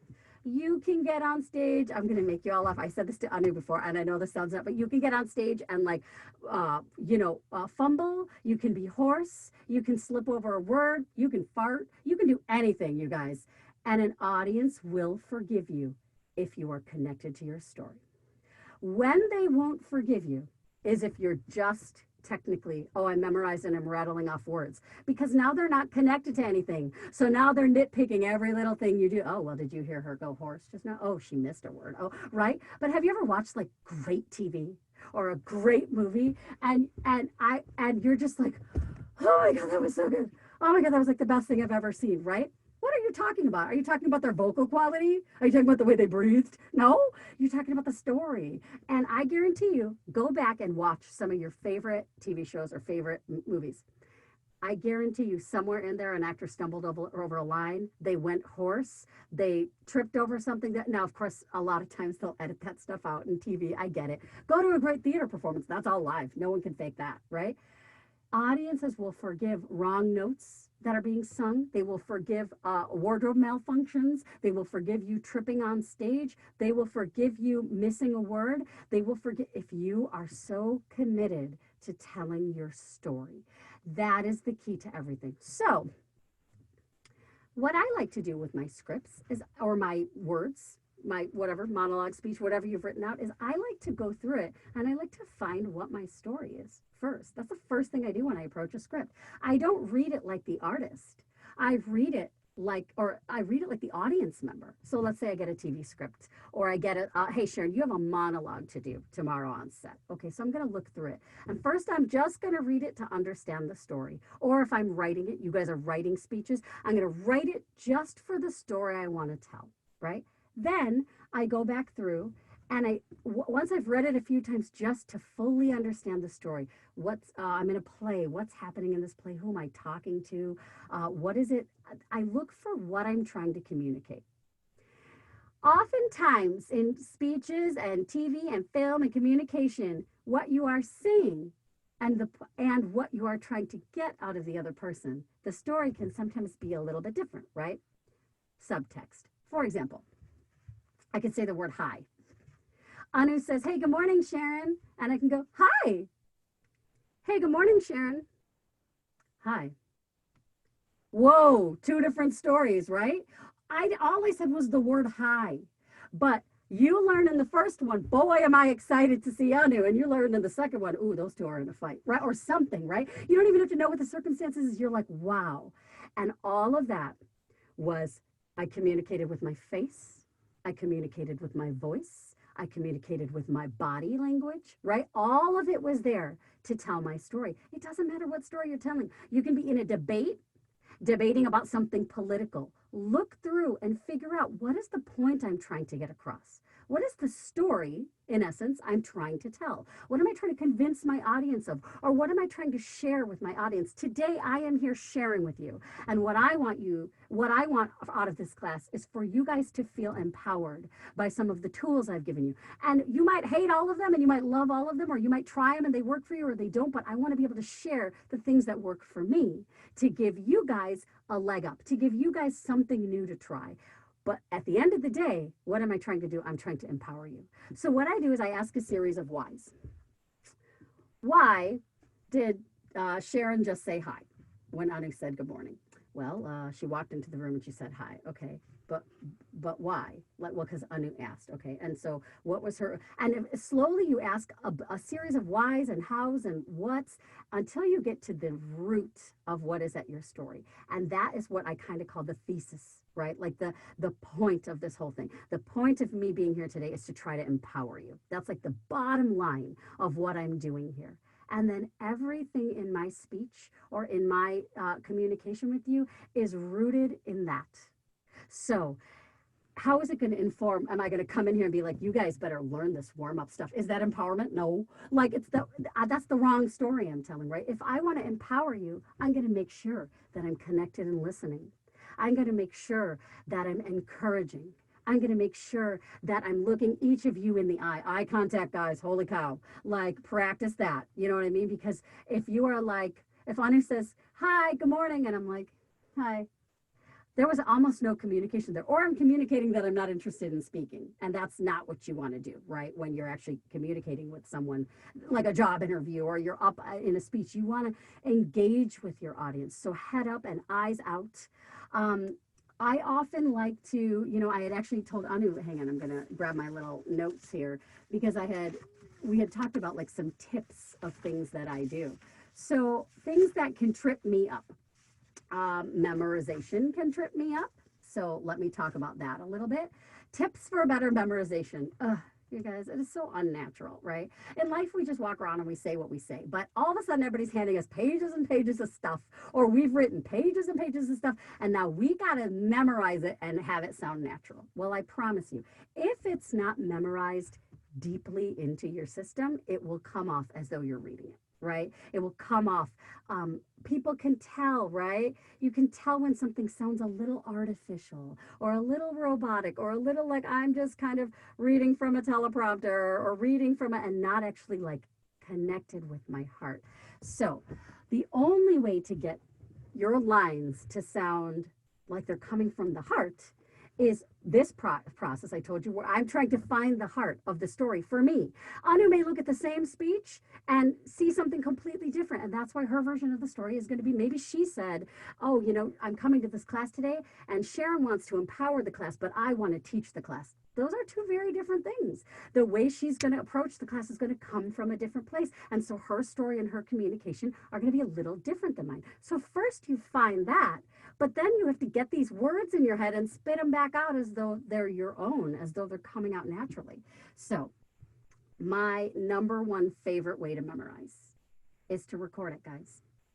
I take my script, I get my little voice recorder out, like little audio voice recorder on iPhone, a tape recorder, whatever you got. Like I have my little obviously I have like voiceover software, so I can record anything from anywhere at any time, but I record it.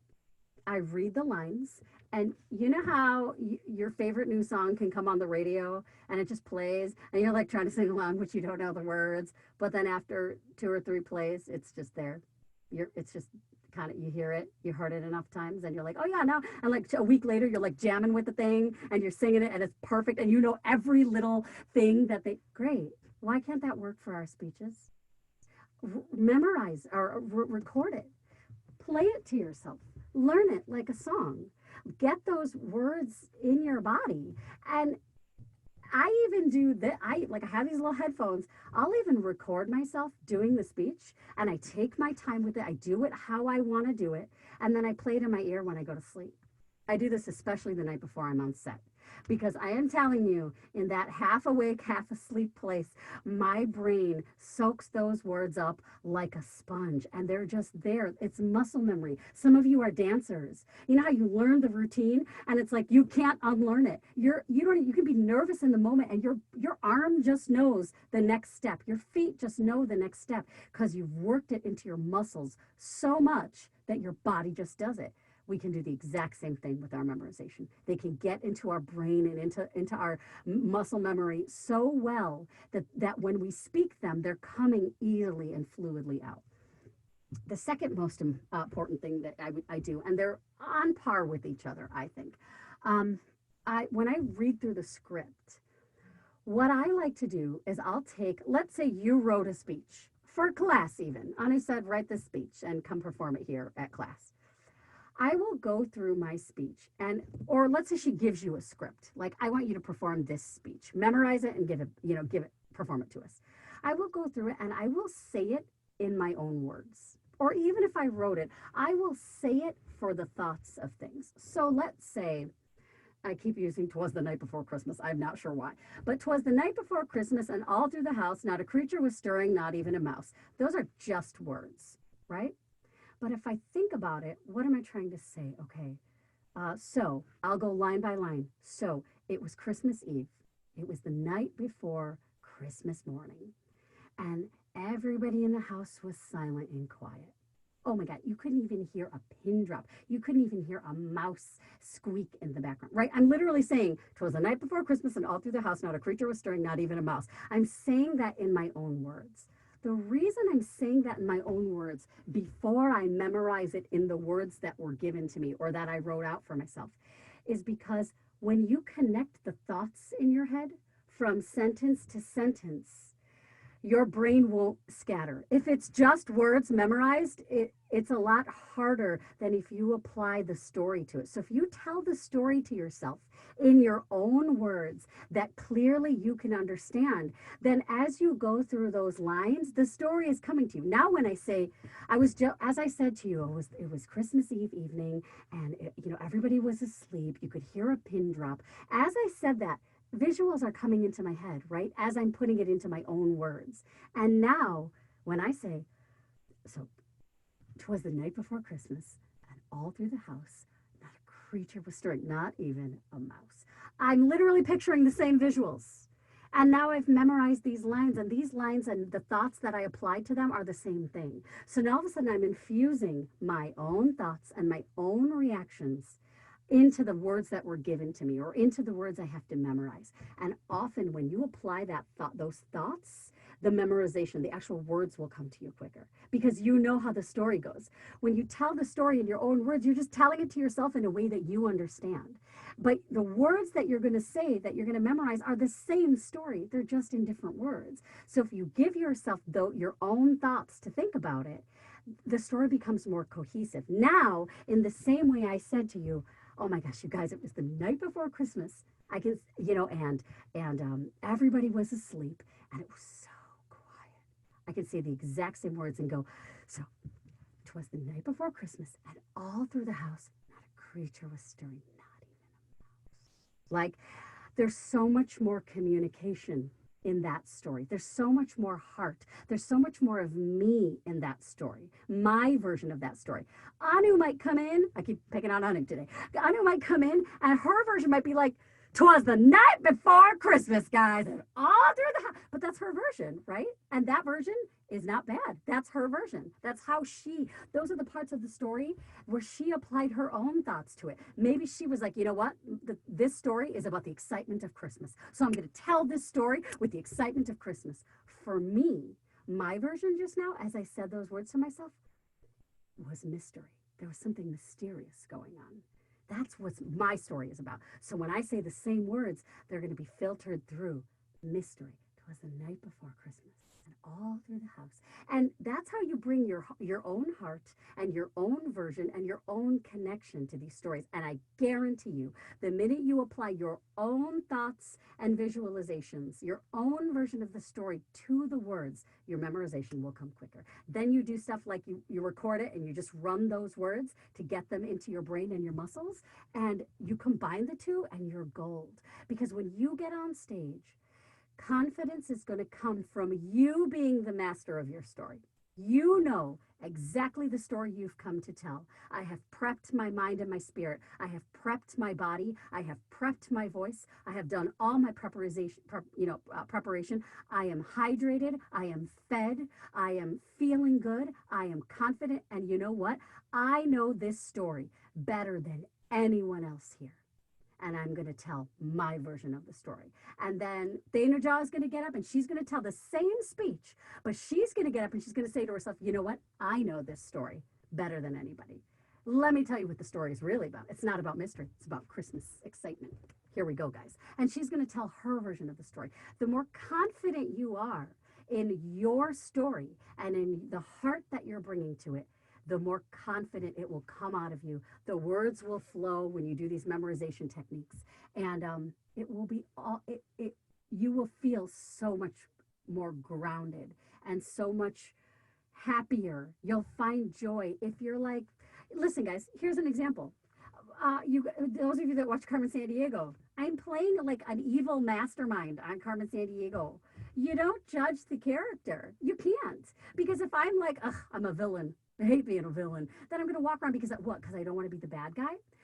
I promise you, even the people who you look at and you think that's an evil person or that's a villain, right? They are not walking around thinking they're villains. We might be looking at them going, that's a villain.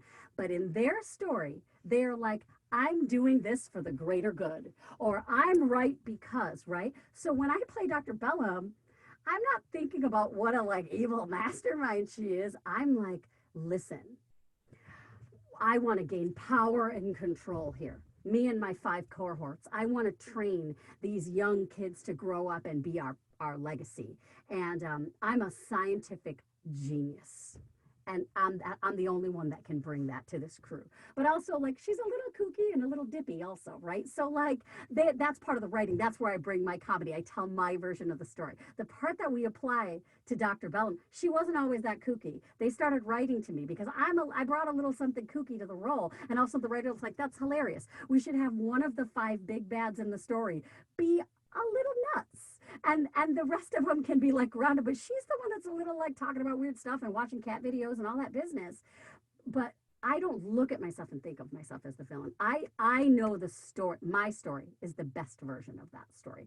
And if tomorrow they're like, hey, Sharon, you're fired, we're hiring Anu to play this role, she's going to walk in the room and she's going to be like, my version of Dr. Bellum is the best. That's like, you have to believe that your version is the best version and that you know how to tell this story the best way with whatever the emotions are. And then, you know, if your story is sad, think through your life. Think through your life and think about the times where you felt that kind of sadness or felt whatever it is and whatever the emotion is. And think about, what did it do to your voice? How did it make you feel?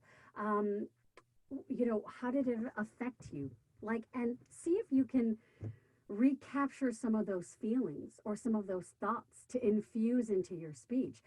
I'm not saying it's too complicated to be like, oh, I was really sad when my cat died, and I'm telling this speech about climate change, but don't think about your cat. That's not what I'm saying. I'm saying use the cat part as an exploration of like, what happened when the cat died? I felt loss. I felt like, I was sad. I felt grief. You know what? I know what that feels like. And you know how I'm going to feel if the planet goes to pot? I'm going to feel grief.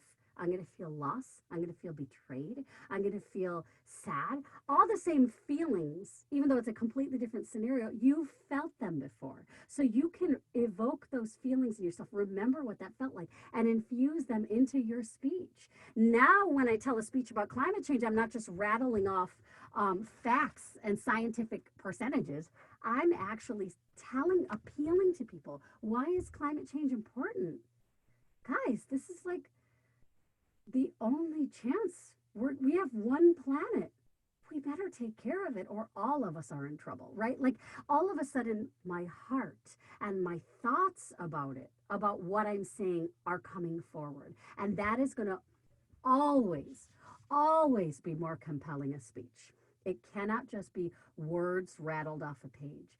It will always need to be, what do I feel about it? So that is like the nutshell. I know we could sit here and we could talk for like days on end about this stuff, but that is like the gist of my process. And now I understand this is what I do for a living. So I have nothing but time to do this, right? Because that's what I do. And I know all of you guys have like school. You're like, Sharon, I don't have like 10 hours to sit and like visualize and do all this stuff, but like take what works for you. Find a way to do condensed versions of all of this stuff. Find what works for you. Look up your own articulation exercises. Find a speech or two that you love and practice it like the 'Twas the Night Before. Just do what I'm talking about. Put the thoughts together. Find out what your emotions about. At the end of the day, what is this story about to me? And now I'm going to tell this story from that filter. And remember, everything that you warmed up is involved. Your eyes are involved. Your face is involved. Your lips and tongue are involved. Your breath and your body, your presence are involved. 90% of your storytelling is there. So you can't just be like, cool, I'm memorized and my voice is warmed up, I'm ready. The whole rest of you is involved when you are telling effectively a story. I cannot tell you how many jobs I have booked, right? You're talking about like job interviews. So I'm telling you about my auditions. I cannot tell you how many jobs I have booked, and I will find out later from production. They were like, oh yeah, it was between you and 2 or 3 other people. But you know what? When you came in the room, you were just joyful. You were really fun to talk to. You felt like someone we would be on set with. We would want to be around. And so, yeah, they were really talented too, but like you brought something else. You brought yourself into the room, and that made you kind of like stand out. You guys, it's the same thing with every speech, right? Like when you start to bring yourself to the words, that's when people actually really connect to you. That's what makes people want to listen to you and engage with you, and learn from you or want you to be part of their team. You want to work at Google, you want to work at Amazon. Don't just be. A lot of people out there are very smart. A lot of people out there can get the job done. Well, not a lot of people know the key to being personal. And that's what's like missing from the world so much these days. And that's why, like, you guys, as the future leaders, need to bring this back. Everything has become about business and money and politics and all this other stuff. But where is the heart? The heart is with you guys. And as you guys go out into your job markets, whatever field you choose, it doesn't matter. All of this stuff still applies. Be a human first. Connect to people. Tell them about who you are. Be vulnerable. Let them hear about you. And when they tell you about them, listen and engage and share a connection. And that will change not only the way your speeches come off, the way your vocal performances come off, it will change your success trajectory. People will want to be around you. And that's how you're going to give yourselves a leg up in terms of success. And so, my little darlings, I think we had built in a little Q&A at this point. I will say, the only things that if you ask me, I can't talk about is if I have an NDA in place. So in Hollywood, in any kind of entertainment field, an NDA is a non-disclosure agreement. So if you're like, Sharon, what game are you working on? I won't be able to tell you. Legally, I have signed my life away that I won't be able to tell you until the game is released or until production says you can talk about it. But other than that, I am an open book. If you are shy and not wanting to ask a question, message Anu on the chat and she will anonymously ask for you. But you guys see me, I'm goofy. I'm like, look at me. I'm totally in my Sunday wear. Like no hair, no makeup. There's no glamour here, guys. The glamour is the other part that everybody sees about Hollywood. This is the work. If you want real success in Hollywood, this is how you get it. It's not red carpet events and fancy makeup and hair trailers. That's all the like bonus stuff later. But you want success in any field, including Hollywood, this is where it starts. So ask away. And I will let Anu's going to be the one that calls on you guys, or Thanuja, whichever one of you guys is in charge. And before I open the floor, I was just wondering if I can take a quick picture of the Zoom, so all of you can hold a thumbs up, maybe, or a big smile. Those who have their videos switched off, they want to have their videos switched on so that I can capture you as well. Definitely. And then I will. I think there's two screens over here. I can't get it all in one screen, so just thumbs up one screen now.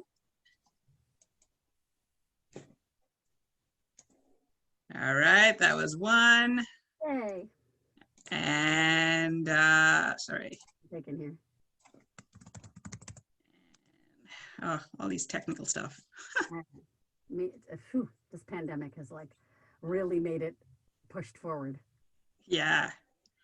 All right, let's do another one for the second screen. One second, I'm just getting it ready. Okay, now the second screen. Again, everyone just go thumbs up again, thumbs up, smile. Nice, all right. With that, let me just save this 1 second and then I'll be able to see the screen. I'm gonna crack my door open here a little. Woo, it's like a workout, you guys. I was telling Anu, I'm like, ooh, I'm gonna look like I ran a marathon after this class and stuff. That's what happened. All right, for those who want to ask questions, please raise your hand. I'll call you out. And there's no if you have no questions, that's okay too. Don't feel shy. Yeah, if you have no questions, but clearly there are. So the person that I see first is Inan. So let's go with Inan. And then I see Mayura I, and then Swati, and then Sindhuja. So Inan, Mayura I, Swati, Sindhuja. Inan, take it away. Okay, so I was wondering, what was your favorite show to be on, like to do voices in? That is to do voiceover in? Yeah. Voiceover.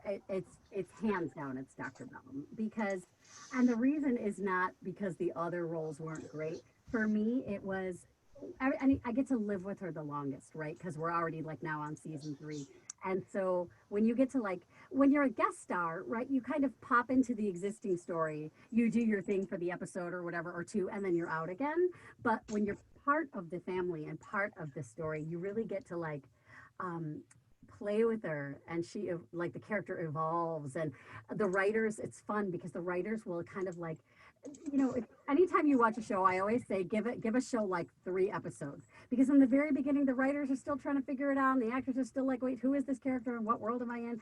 By like a few episodes in, they're usually like, oh, okay, now we're in a good plug and chug, we're in a good routine. And I feel like that's what happens. They started to really make her kooky and funny, and so Dr. Bellum gets to be a villain, but she's also kind of hilarious in a lot of moments. And so she's my hands down my favorite. That was my favorite voiceover to be a part of.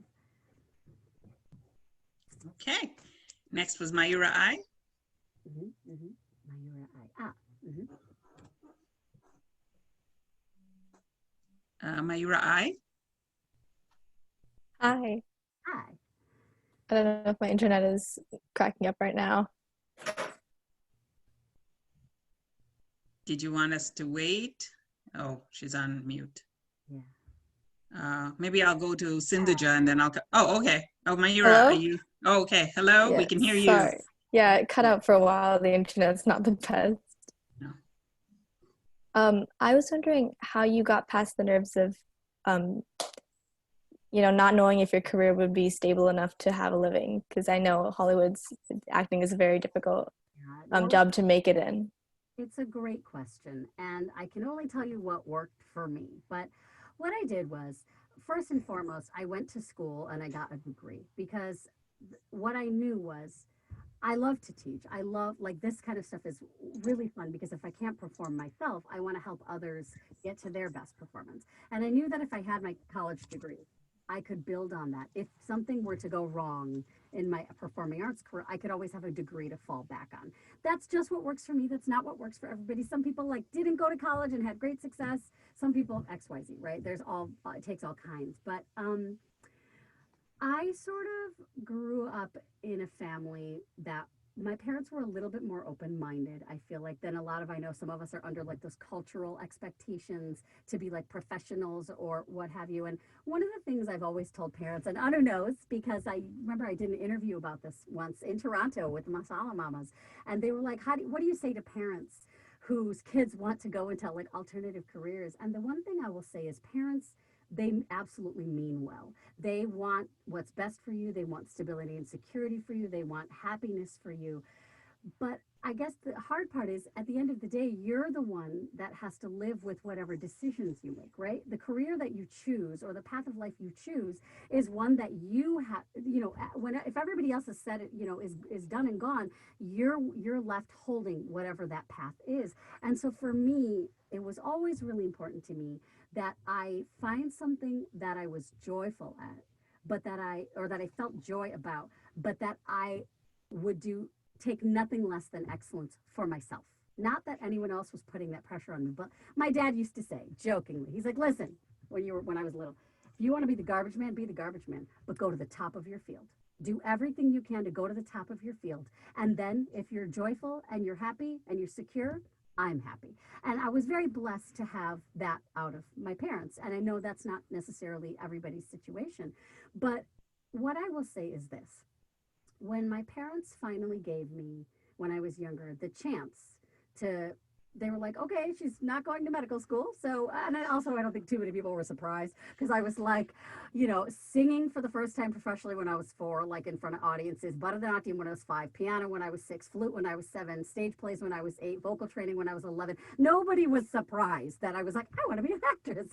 But even so, my very Indian Amma was like, she's going to go to med school. This is a phase. But what I will say is this. When I finally was like, guys, I think my career path lies somewhere else. What I decided to tell myself, because you could really feel guilty about that. Like, my parents want this thing for me and I want to go a different way. And so what I chose to do was, okay, I'm going to choose the field that brings me joy, but I'm going to work my butt off, because my parents are making a sacrifice to give me this opportunity. So the way I can honor that sacrifice is by doing everything in my power to make it a success.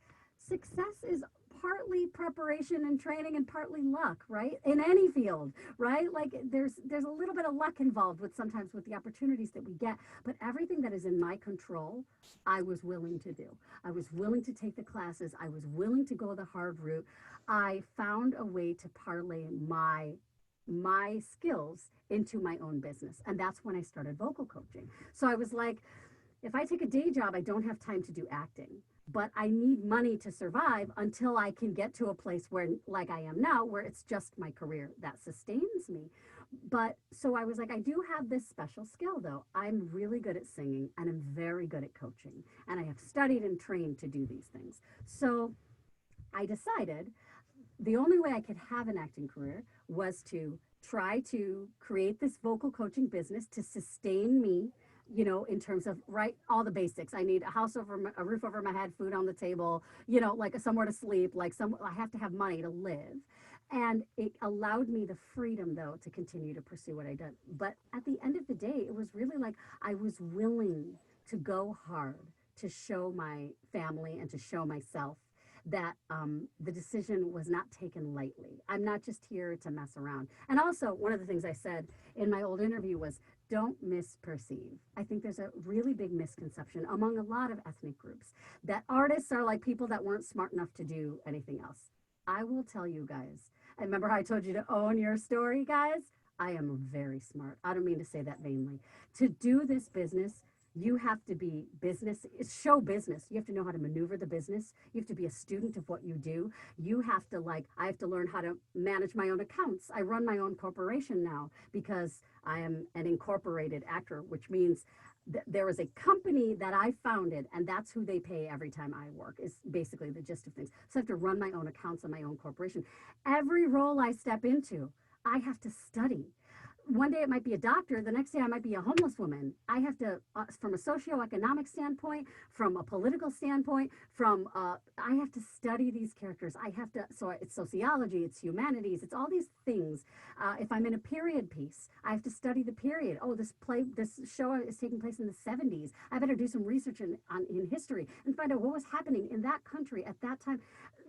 I feel like actors, ironically, play everything. I've been a doctor before. I was a neurological fellow, the closest I ever been a doctor. I was a neurological fellow on a TNT show called Monday Mornings. My mom was like, oh my God, she's a doctor. And it was hilarious. But I had to study medical lingo. It's not like easy. I had to actually understand what we were talking about, which meant we had a medical consultant on set. I had to learn, they gave us a glossary of terms that I had to learn. I had to study a little bit about what a day would look like as a neurological fellow at that level. And so much study and research and preparation goes into what we do that you actually have to be really smart to be a performing artist because art is supposed to imitate life.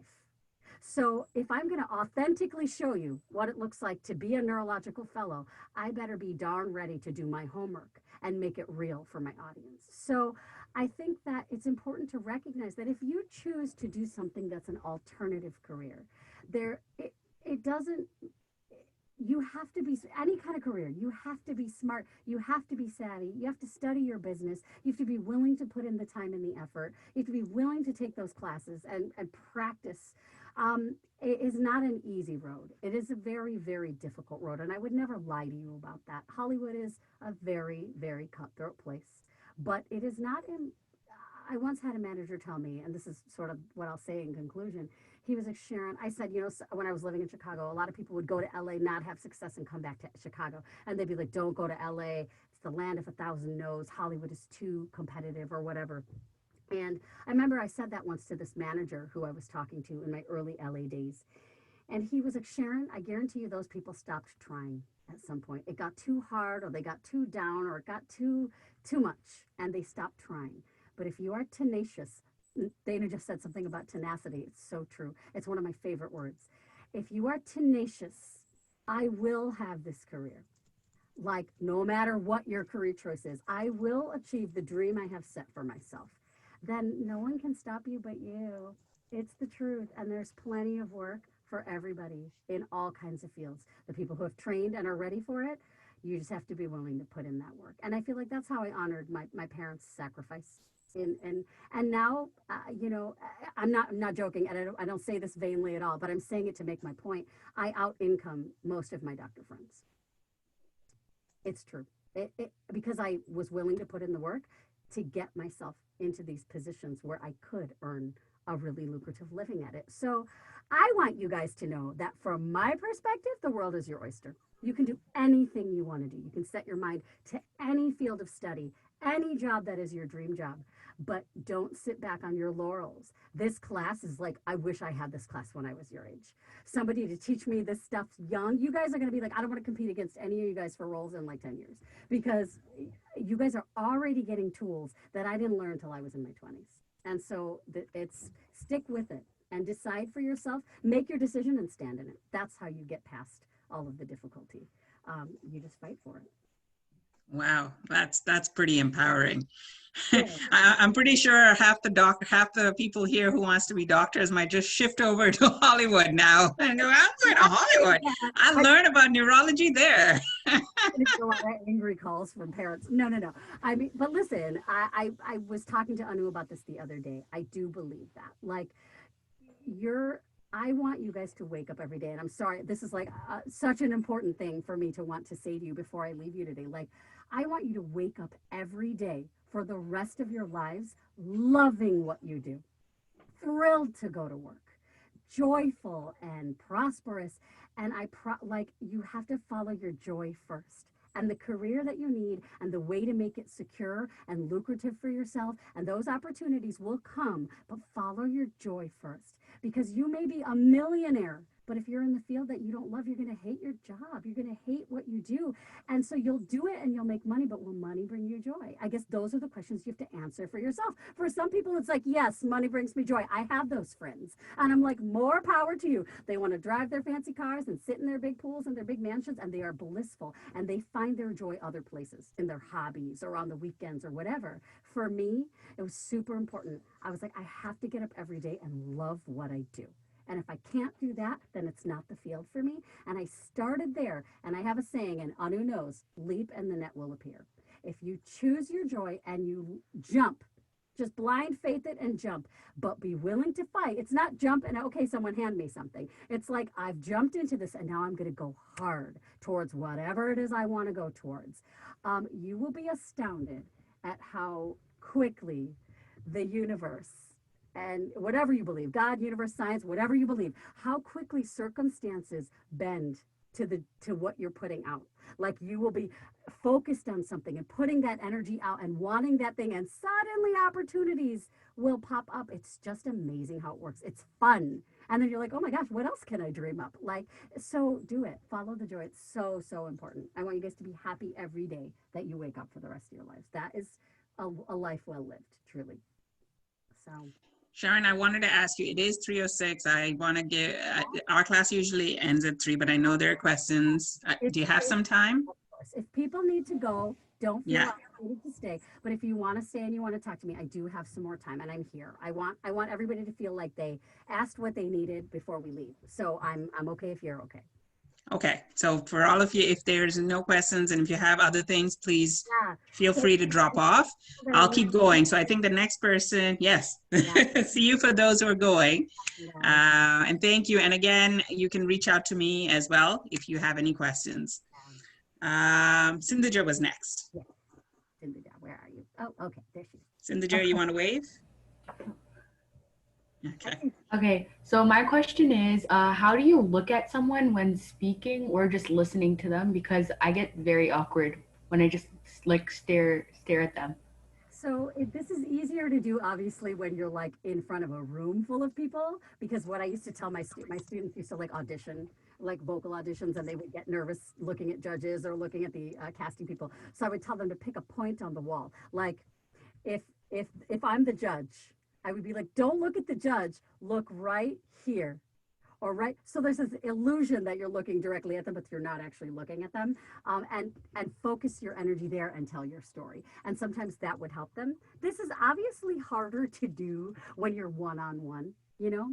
Honestly though, So much of this is just practice. Start yourself in safe situations. You know what I mean? Do like if you have job interviews or you have speeches or things like that where you require eye contact, do practice it in front of safe audiences first. You know what I mean? Get used to, yeah, Anna's pointing to herself. There's your safe audience. You guys are so lucky. Like I'm telling you, I wish I had a class like this when I was younger. Because it's like I said about this bubble today. 100% safe, zero judgments, zero threat. There's zero threat when you decide, hey, I have a job interview coming up. Anu, can I practice with you? Because what she's going to do, she's going to be someone, there's no threat of not getting hired. She's just a safe person, but she'll make it real for you. She'll come up with questions that they might ask you, and then you'll get a chance to sit with someone that is non-threatening, look them in the eyes and practice. Same thing with speeches. Once you've done all the work for yourself and you're like, okay, I can no longer do this behind closed doors. I need to now get in front of people so I can practice. Pick the people that are going to cheer you on the hardest and who are the least threatening.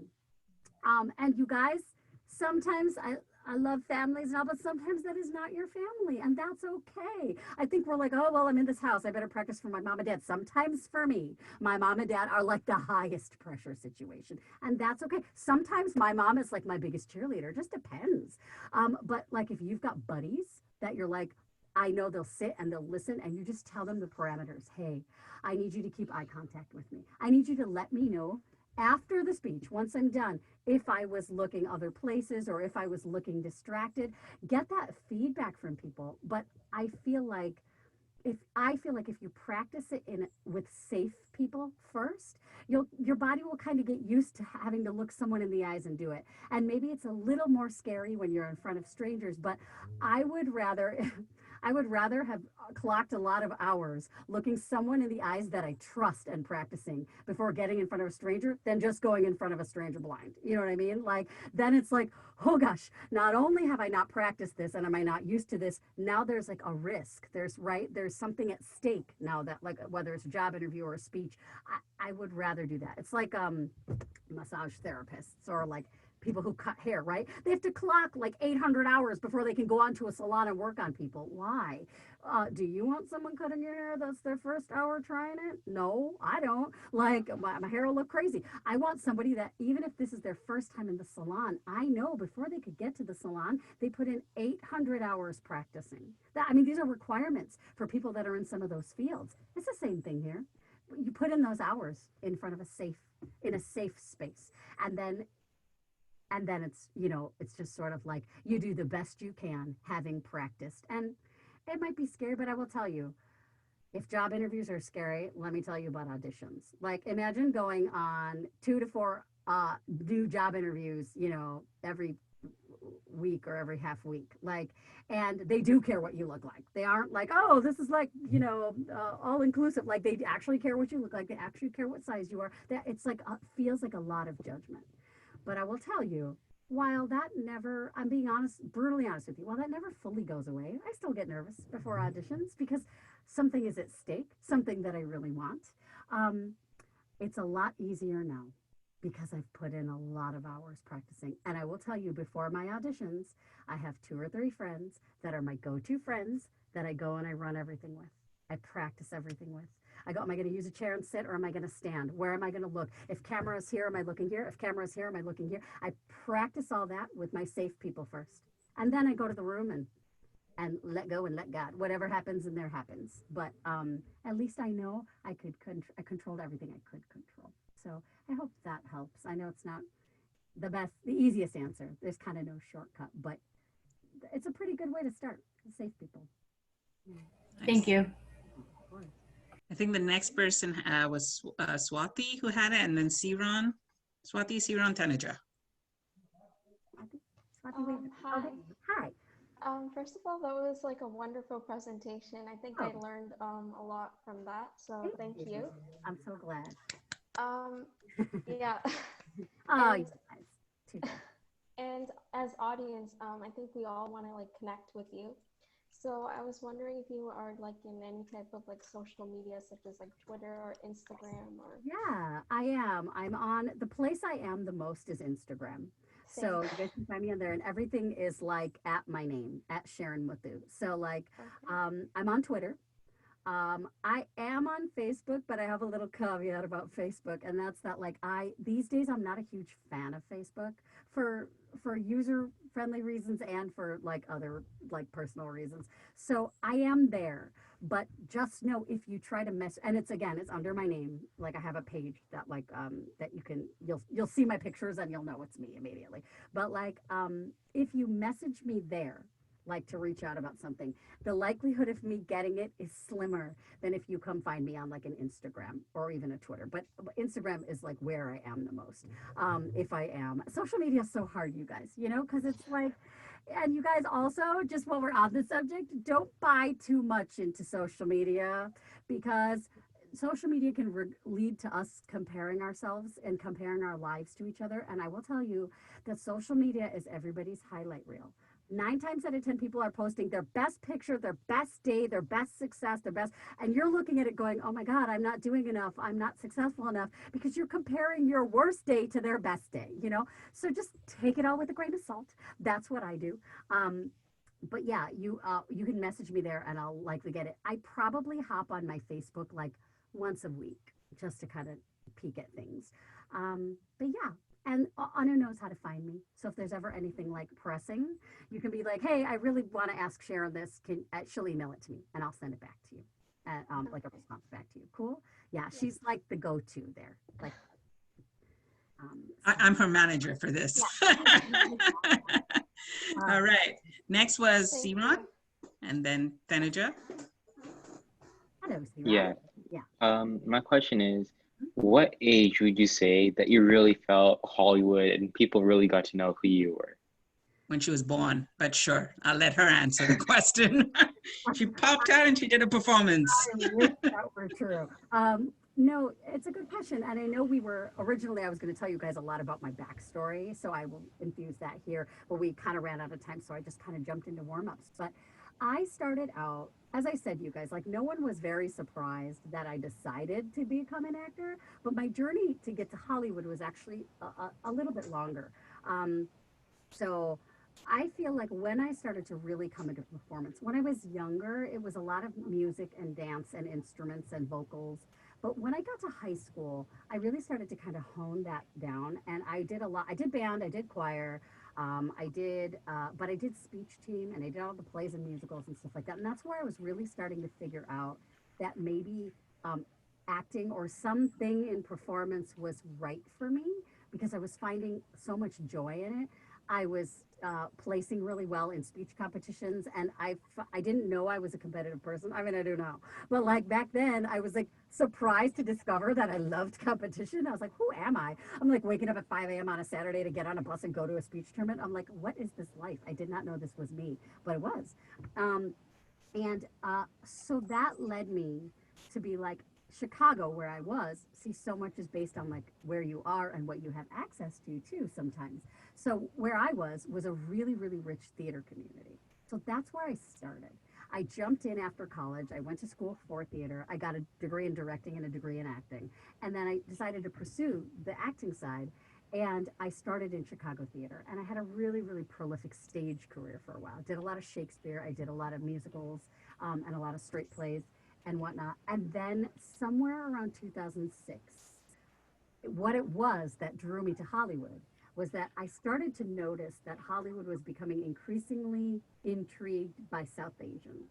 All of a sudden, a very white and black world was starting to be a little like, hey, there's like this other group here that we haven't explored. And I had a commercial agent in town in Chicago who was like, hey, just so you know, I'm starting to get a lot of chitter come through like my breakdowns, like come through the network there, the pipeline, that they're interested kind of in Indians and in South Asians. And I leap in the net will appear. I was like, well, I could go to New York, which I actually had originally planned to, and continue to pursue Broadway was kind of my goal at the time. And I started there. There was this musical called Bombay Dreams that came. It was like an Andrew Lloyd Webber musical that was on Broadway in 2003. And I spent an entire year. I had 9 callbacks back and forth and back and forth between Chicago, New York, Chicago, New York, Chicago, New York. And after all that, I didn't get the show, you guys. And so I came back to, I know, right? Those are the breaks, guys. You know, you do what you can, you do what you can control. I was very proud of my auditions, and it wasn't my time. It wasn't my show, and that's okay. So I came back to Chicago. I stayed in theater for like about 2 or 3 more years. But I really, that little pull, that little thing in the back of my head that was like, hey, Hollywood. And I decided I would take a chance. So I did the leap, and then it will appear. And if I'm being brutally honest with you, I came to LA.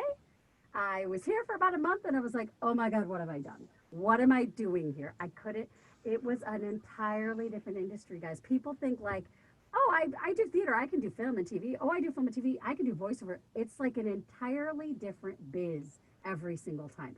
Totally different casting directors, totally different way that they do business. This is what I mean about if you're an actor or a performing artist, a dancer, anything like that, you have got to be a savvy business person, because the first thing you have to do is learn how that industry works, wherever you are in whatever field, and then you have to maneuver within it. So I came to LA, and the first couple of years really was me trying to get a rep, trying to pound the pavement, seeing that there were some opportunities coming up for Indians and wanting to be like, okay, there's only a few of us in town. And at the very beginning, it was like me and the same 8 Indian girls. We're at every audition, doesn't matter what they were looking for. If it was brown, they were calling us. So I walk in, I'm like, oh, hi, Kavi, hi, Chea, hi, Sonal, all the same ladies. And the great news is because there were so few of us, there was very little competition with the original girls, the few, like the pioneer girls. We were just like, well, I hope one of us gets it, because who else is left? It's only going to be one of the 8 of us, you know? And we became a little force. And then slowly, like, I found my voice, because I think when you first come into an industry like Hollywood or even theater, you're like, I can play anything, give me a job. And that's not the way Hollywood works. Again, I had to learn the business. I had to realize that in Hollywood, they are trying to fit you into a certain type. They want you. And so what I had to do was learn what my type was. And when that really happened, ironically, was on Outsourced. That was the first time. That was a few jobs in. But when I did my guest spot on Outsourced, it was the first primetime network Indian cast, right? I mean, yes, guys, I know. It's a pretty awful show. It didn't showcase us the way we'd like to. It's okay. It's okay. But really, what Anu says is true, because what it was an opportunity for executives to be like, oh, look at this audience that's coming out to see these Indian kids. We better give them 10 more shows, because there's money to be made here. They see dollar signs, right? But what I realized in that Outsourced callback, it was my callback. So you go to a pre-read. Oh my God, they call in like okay, here's the gist. 3,000 people submit for like a 1-line role. But this was actually a guest spot, so it was a little bit bigger role. But for any given role, like a few thousand people will submit. Casting will call 40 to 60 people in for a pre-read. They'll call anywhere from 8 to 20 in for a callback in front of the producers. They will put 3 to 5 on hold. The producers will battle it out and pick 2 to send to network. The network and the studio will battle it out, and eventually they'll all unanimously agree on 1, and that's who gets the role, right? So it's competitive, don't get me wrong. But what was funny about that callback, when I discovered my voice and what I bring, was I was in the callback with some of those ladies I talked to you about. It was me, my girlfriend Sonal, my girlfriend Jaya, my girlfriend Kavi, and a couple of other girls that I can't remember who. But there was like 6 of us at this callback for the producers. And the role was Charlie. I don't know if you guys know the show. It's okay if you don't. There's this guy who's like a Caucasian man who's in India working at this Indian company. And he's super culturally insensitive. And so HR boss from America is calling to put him in his place, and he thinks he's going to lose his job. So he finds out that the HR lady who's going to tell him whether or not he's getting fired is Indian. So he studies and he wears like a kurta, he puts like chai in a cup, he learns all the Indian stuff. And then he gets on to try to impress her. So she'll be like, oh, he's not culturally insensitive, he should keep his job. Except the joke is that when he calls me, I'm a super American Indian woman. I don't know how to speak Hindi. I don't know how to, like in the story, I don't know anything about chai. I'm wearing like a business suit, and I speak with like a very Midwest accent. I don't even say Hindi properly. I'm like, Hindi? You speak Hindi? Like I'm very, very American, and so his plan backfires. That's the joke. So Jaya my girlfriend, is the girl next door. That's, if you want the girl next door, you're going to her. Sonal is the slightly funny, slightly ditzy, really comical. That's what she brings. If you want the like doe-eyed, funny girl, that's where you go. If you want the boss with an attitude, listen to this low voice coming out of me. I'm where you go, right? So sometimes we take these things personally, like we didn't get the job, but like if they're looking for you, they're looking for you. And if they're looking for me, they're not going to cast Anu. If they're looking for Anu, they're not going to cast me. They're looking for a type. And when that got solidified for me was in that audition, because I walked in and I just knew if they want that low voiced, very American, kind of like brassy American Indian girl, I'm who's coming in. And I said the first line in my callback, and the entire team of producers died laughing. And I was like, I just booked this. It was the day before Thanksgiving that year. Everybody was going on holiday the next day. And a couple of hours later, they called and they were like, you got the job. And that's when I realized it's okay. Someday I'll get to play more diverse roles. But for now, let me learn what Hollywood sees me at. Let me try to embrace that. Let me try to parlay that into a few credits. And then once I'm in the pool, then I can start to be like, okay, agent of mine or whatever, I want to expand this. I don't want to just play this kind of role. I want to play these other kinds of roles. That was for TV and film specifically. And I feel like, so that was probably 2011-ish or so, maybe 12. That I really finally started to be like, okay, I know I could play everything, but if they want that sweet girl next door, and me and JR are saying the same words, she's going to have that essence of sweet girl next door. I'm going to have that essence of cranky boss. It's just what it is, right? Like, that's who I am. That's how I sound. And I embraced it. And then I learned how to parlay that. And now I get to play a lot of different things. But in the beginning, I had to kind of learn what voice they wanted out of me or what they saw me as and embrace that to try to, find my way. So I don't know if that even answered your question, but that's my funny little story of when I got cast and outsourced. That was great. That was really good. And in the emails that I sent you, I did send her reel, in the link. So everything outsourced was there. Outsourced I was saw the there. clip. Yeah. I saw the scene you're talking about. I've been bombarding everyone with emails on your handouts, on your links. And I was surprised that Swati actually asked about your handle because in your bio, the handle is there as well. But I'll send that again to them so that that's a reminder as well. Tanuja, you had a question. And I think one more other person had a question that I'll ask. And I think we should be good. Sounds great. Okay. Yeah. So like you mentioned a couple of times that things never go exactly as you planned, right? So did you ever have a time when things went like exactly the opposite of you planned, and like how did you react to that? Oh my gosh, I mean, that's every day, my love. I don't know how to it really is. I think that, and this is hard because we just spent a lot of time talking about like routines and habits and practice and whatever, but like I think anytime you have to perform, whatever that means, what you're in a job interview, you're on set, you're whatever it is, there is a sense of malleability. Like you have to be a little fluid because there is no such thing as things going exactly how you plan. It's just not life, And so you can do the best you can to control things, but once you get in the room, you kind of have to learn to go with the flow. And that's why I say preparation is so key, because then everything that is in your control, you've got on lock. I did everything I could, and I know what I'm doing within the stuff I'm capable of. Now, if they throw something at me, I'm going to have to adjust, or I'm going to have to, oh God, I'm stuck in traffic and I'm late for my audition, even though I left 2 hours ahead of time. That's LA traffic, by the way. Like, you know what? You call your agent, because what are you going to do? You can't move the traffic. Like, it's life. So you call your agent, you say, tell production I'm late, and here's what's going to happen. Production's going to come back and either say, you know what, if she's late, she can't audition. Or they're going to call back and they're going to say, okay, great. Well, her audition was at 10:30. We have a 2:00 spot. Does she want that? And your agent will call you and be like, do you want that? And you say yes or no, depending on what you're available for.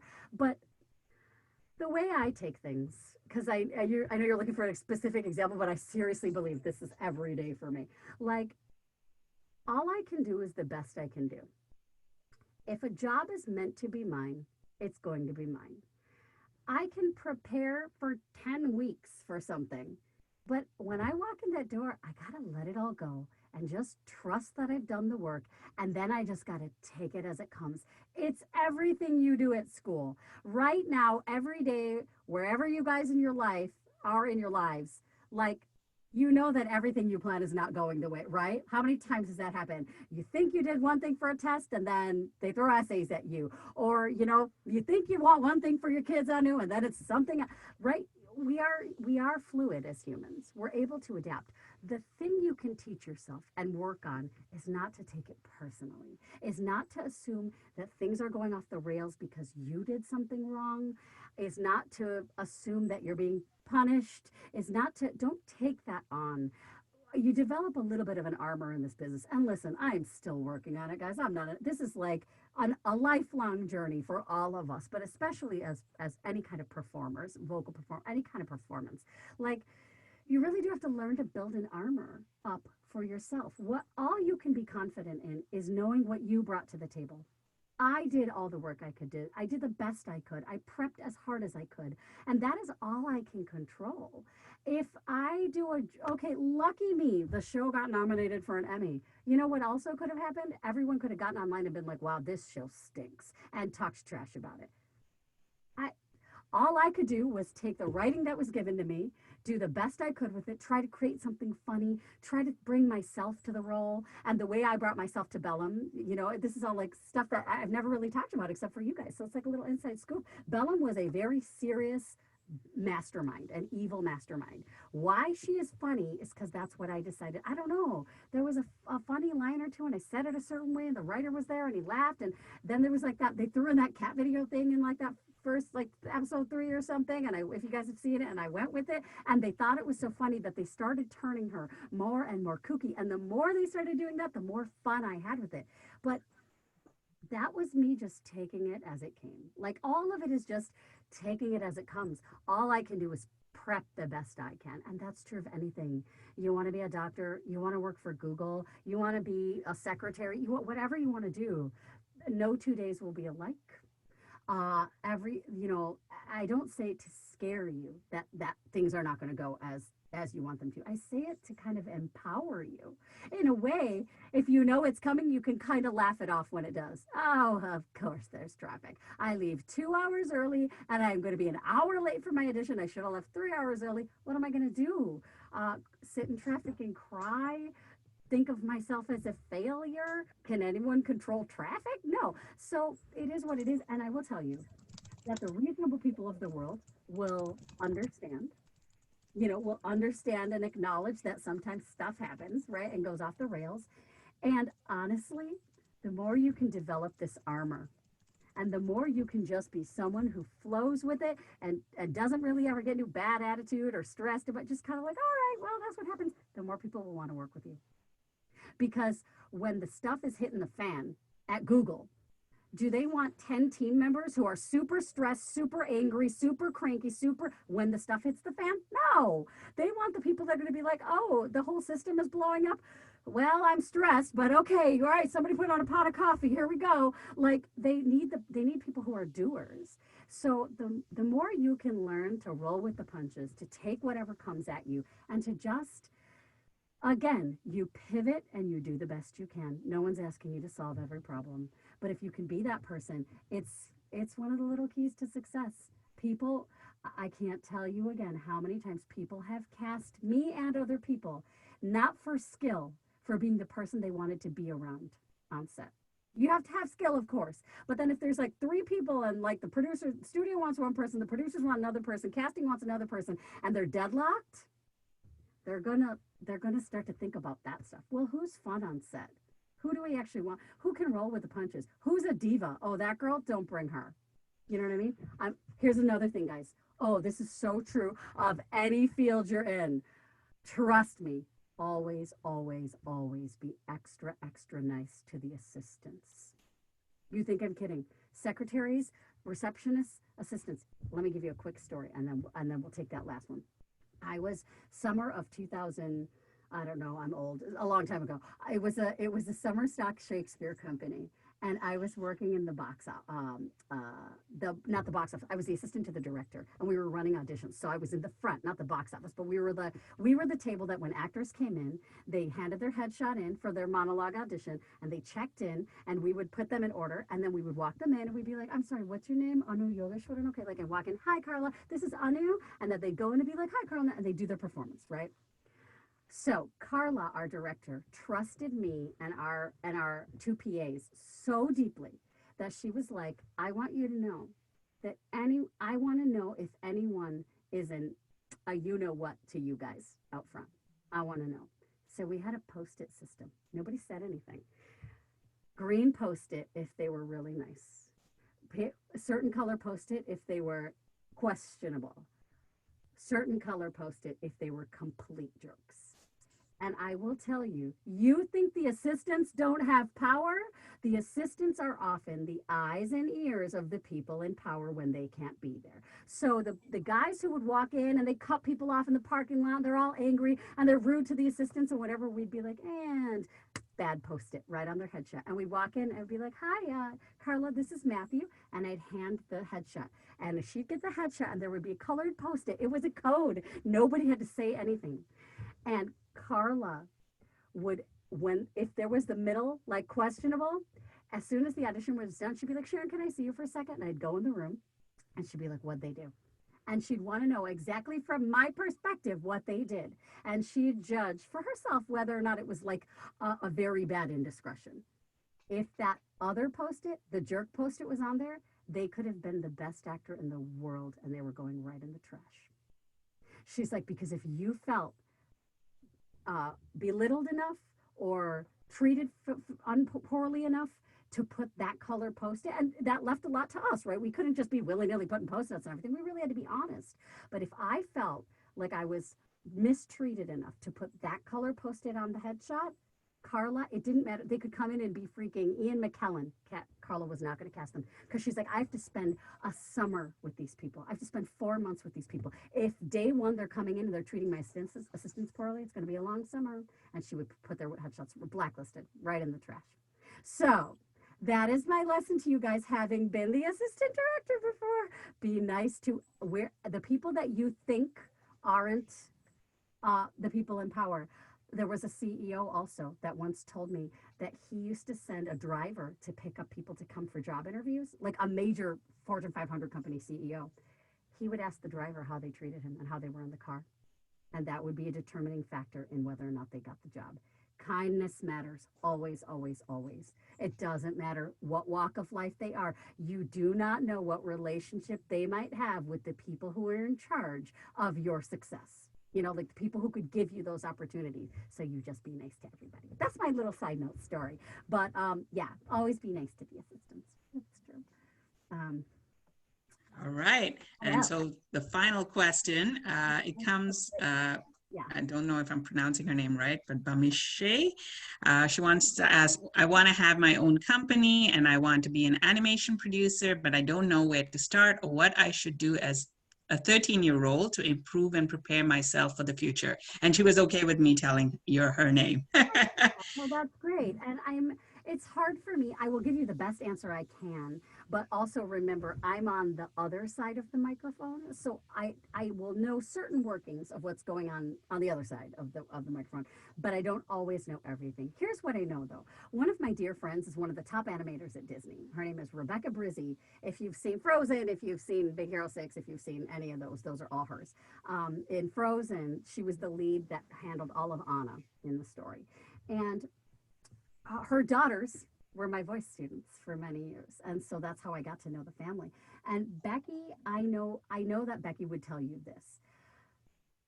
There are so many different types and styles of animation that I think as a 13-year-old, especially when you're just starting out, first try to see if you can find your voice. See if you can hone in on the types of stories or the types of stuff you want to tell. There are cartoons that are more adult. There are cartoons that are like Nickelodeon or Disney Junior that are really geared towards like young kids. There are different styles that lean more toward anime or super deformed, or there are all these different styles, right?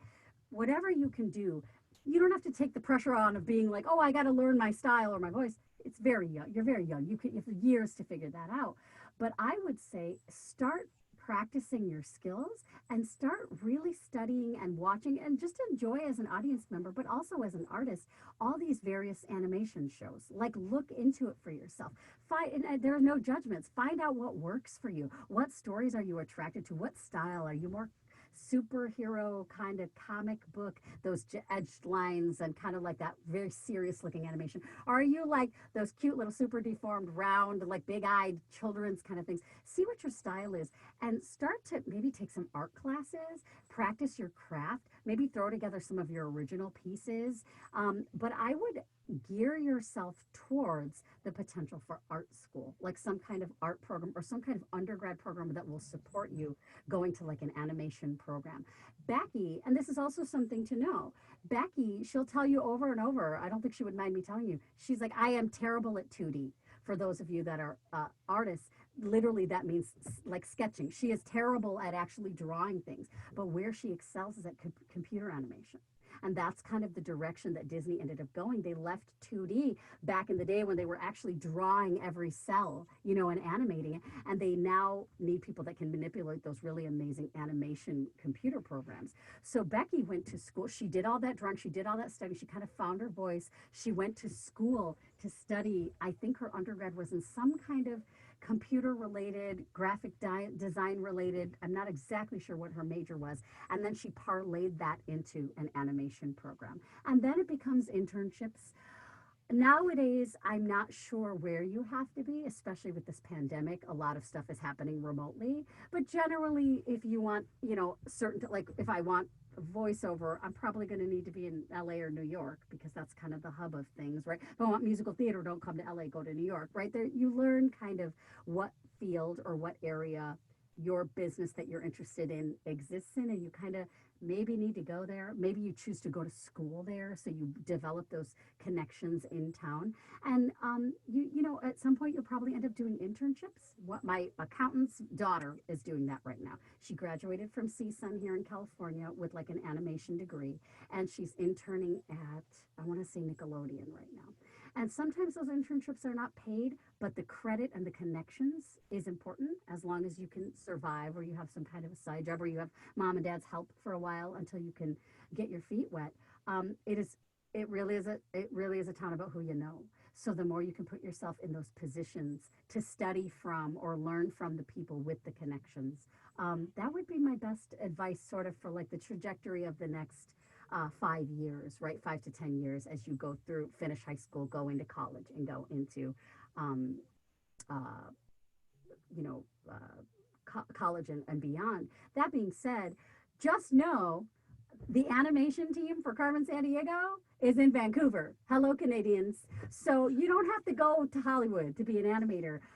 It's a really huge collaboration. Most of the cast is in LA, a couple of them are in New York, and then our entire production house is in New York. So there's the writing team.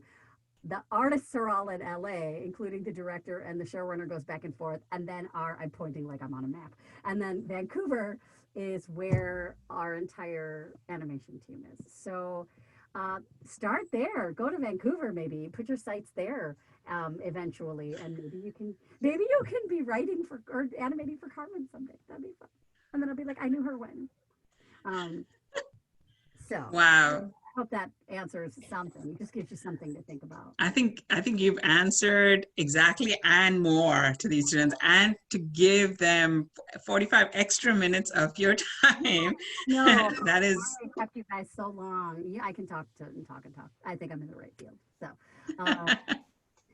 but thank you guys for. Is there everybody's good? Nothing else to ask? I don't want anyone to have any burning questions that they regret later that they didn't ask.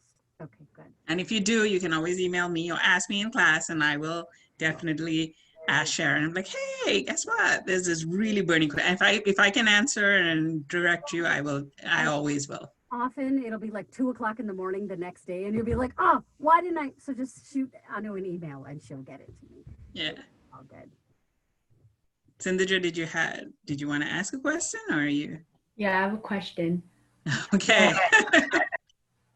So in Modern Family, what role did you play? I was just a guest spot one day. It was an episode called, I think it's called Brushes with Celebrity.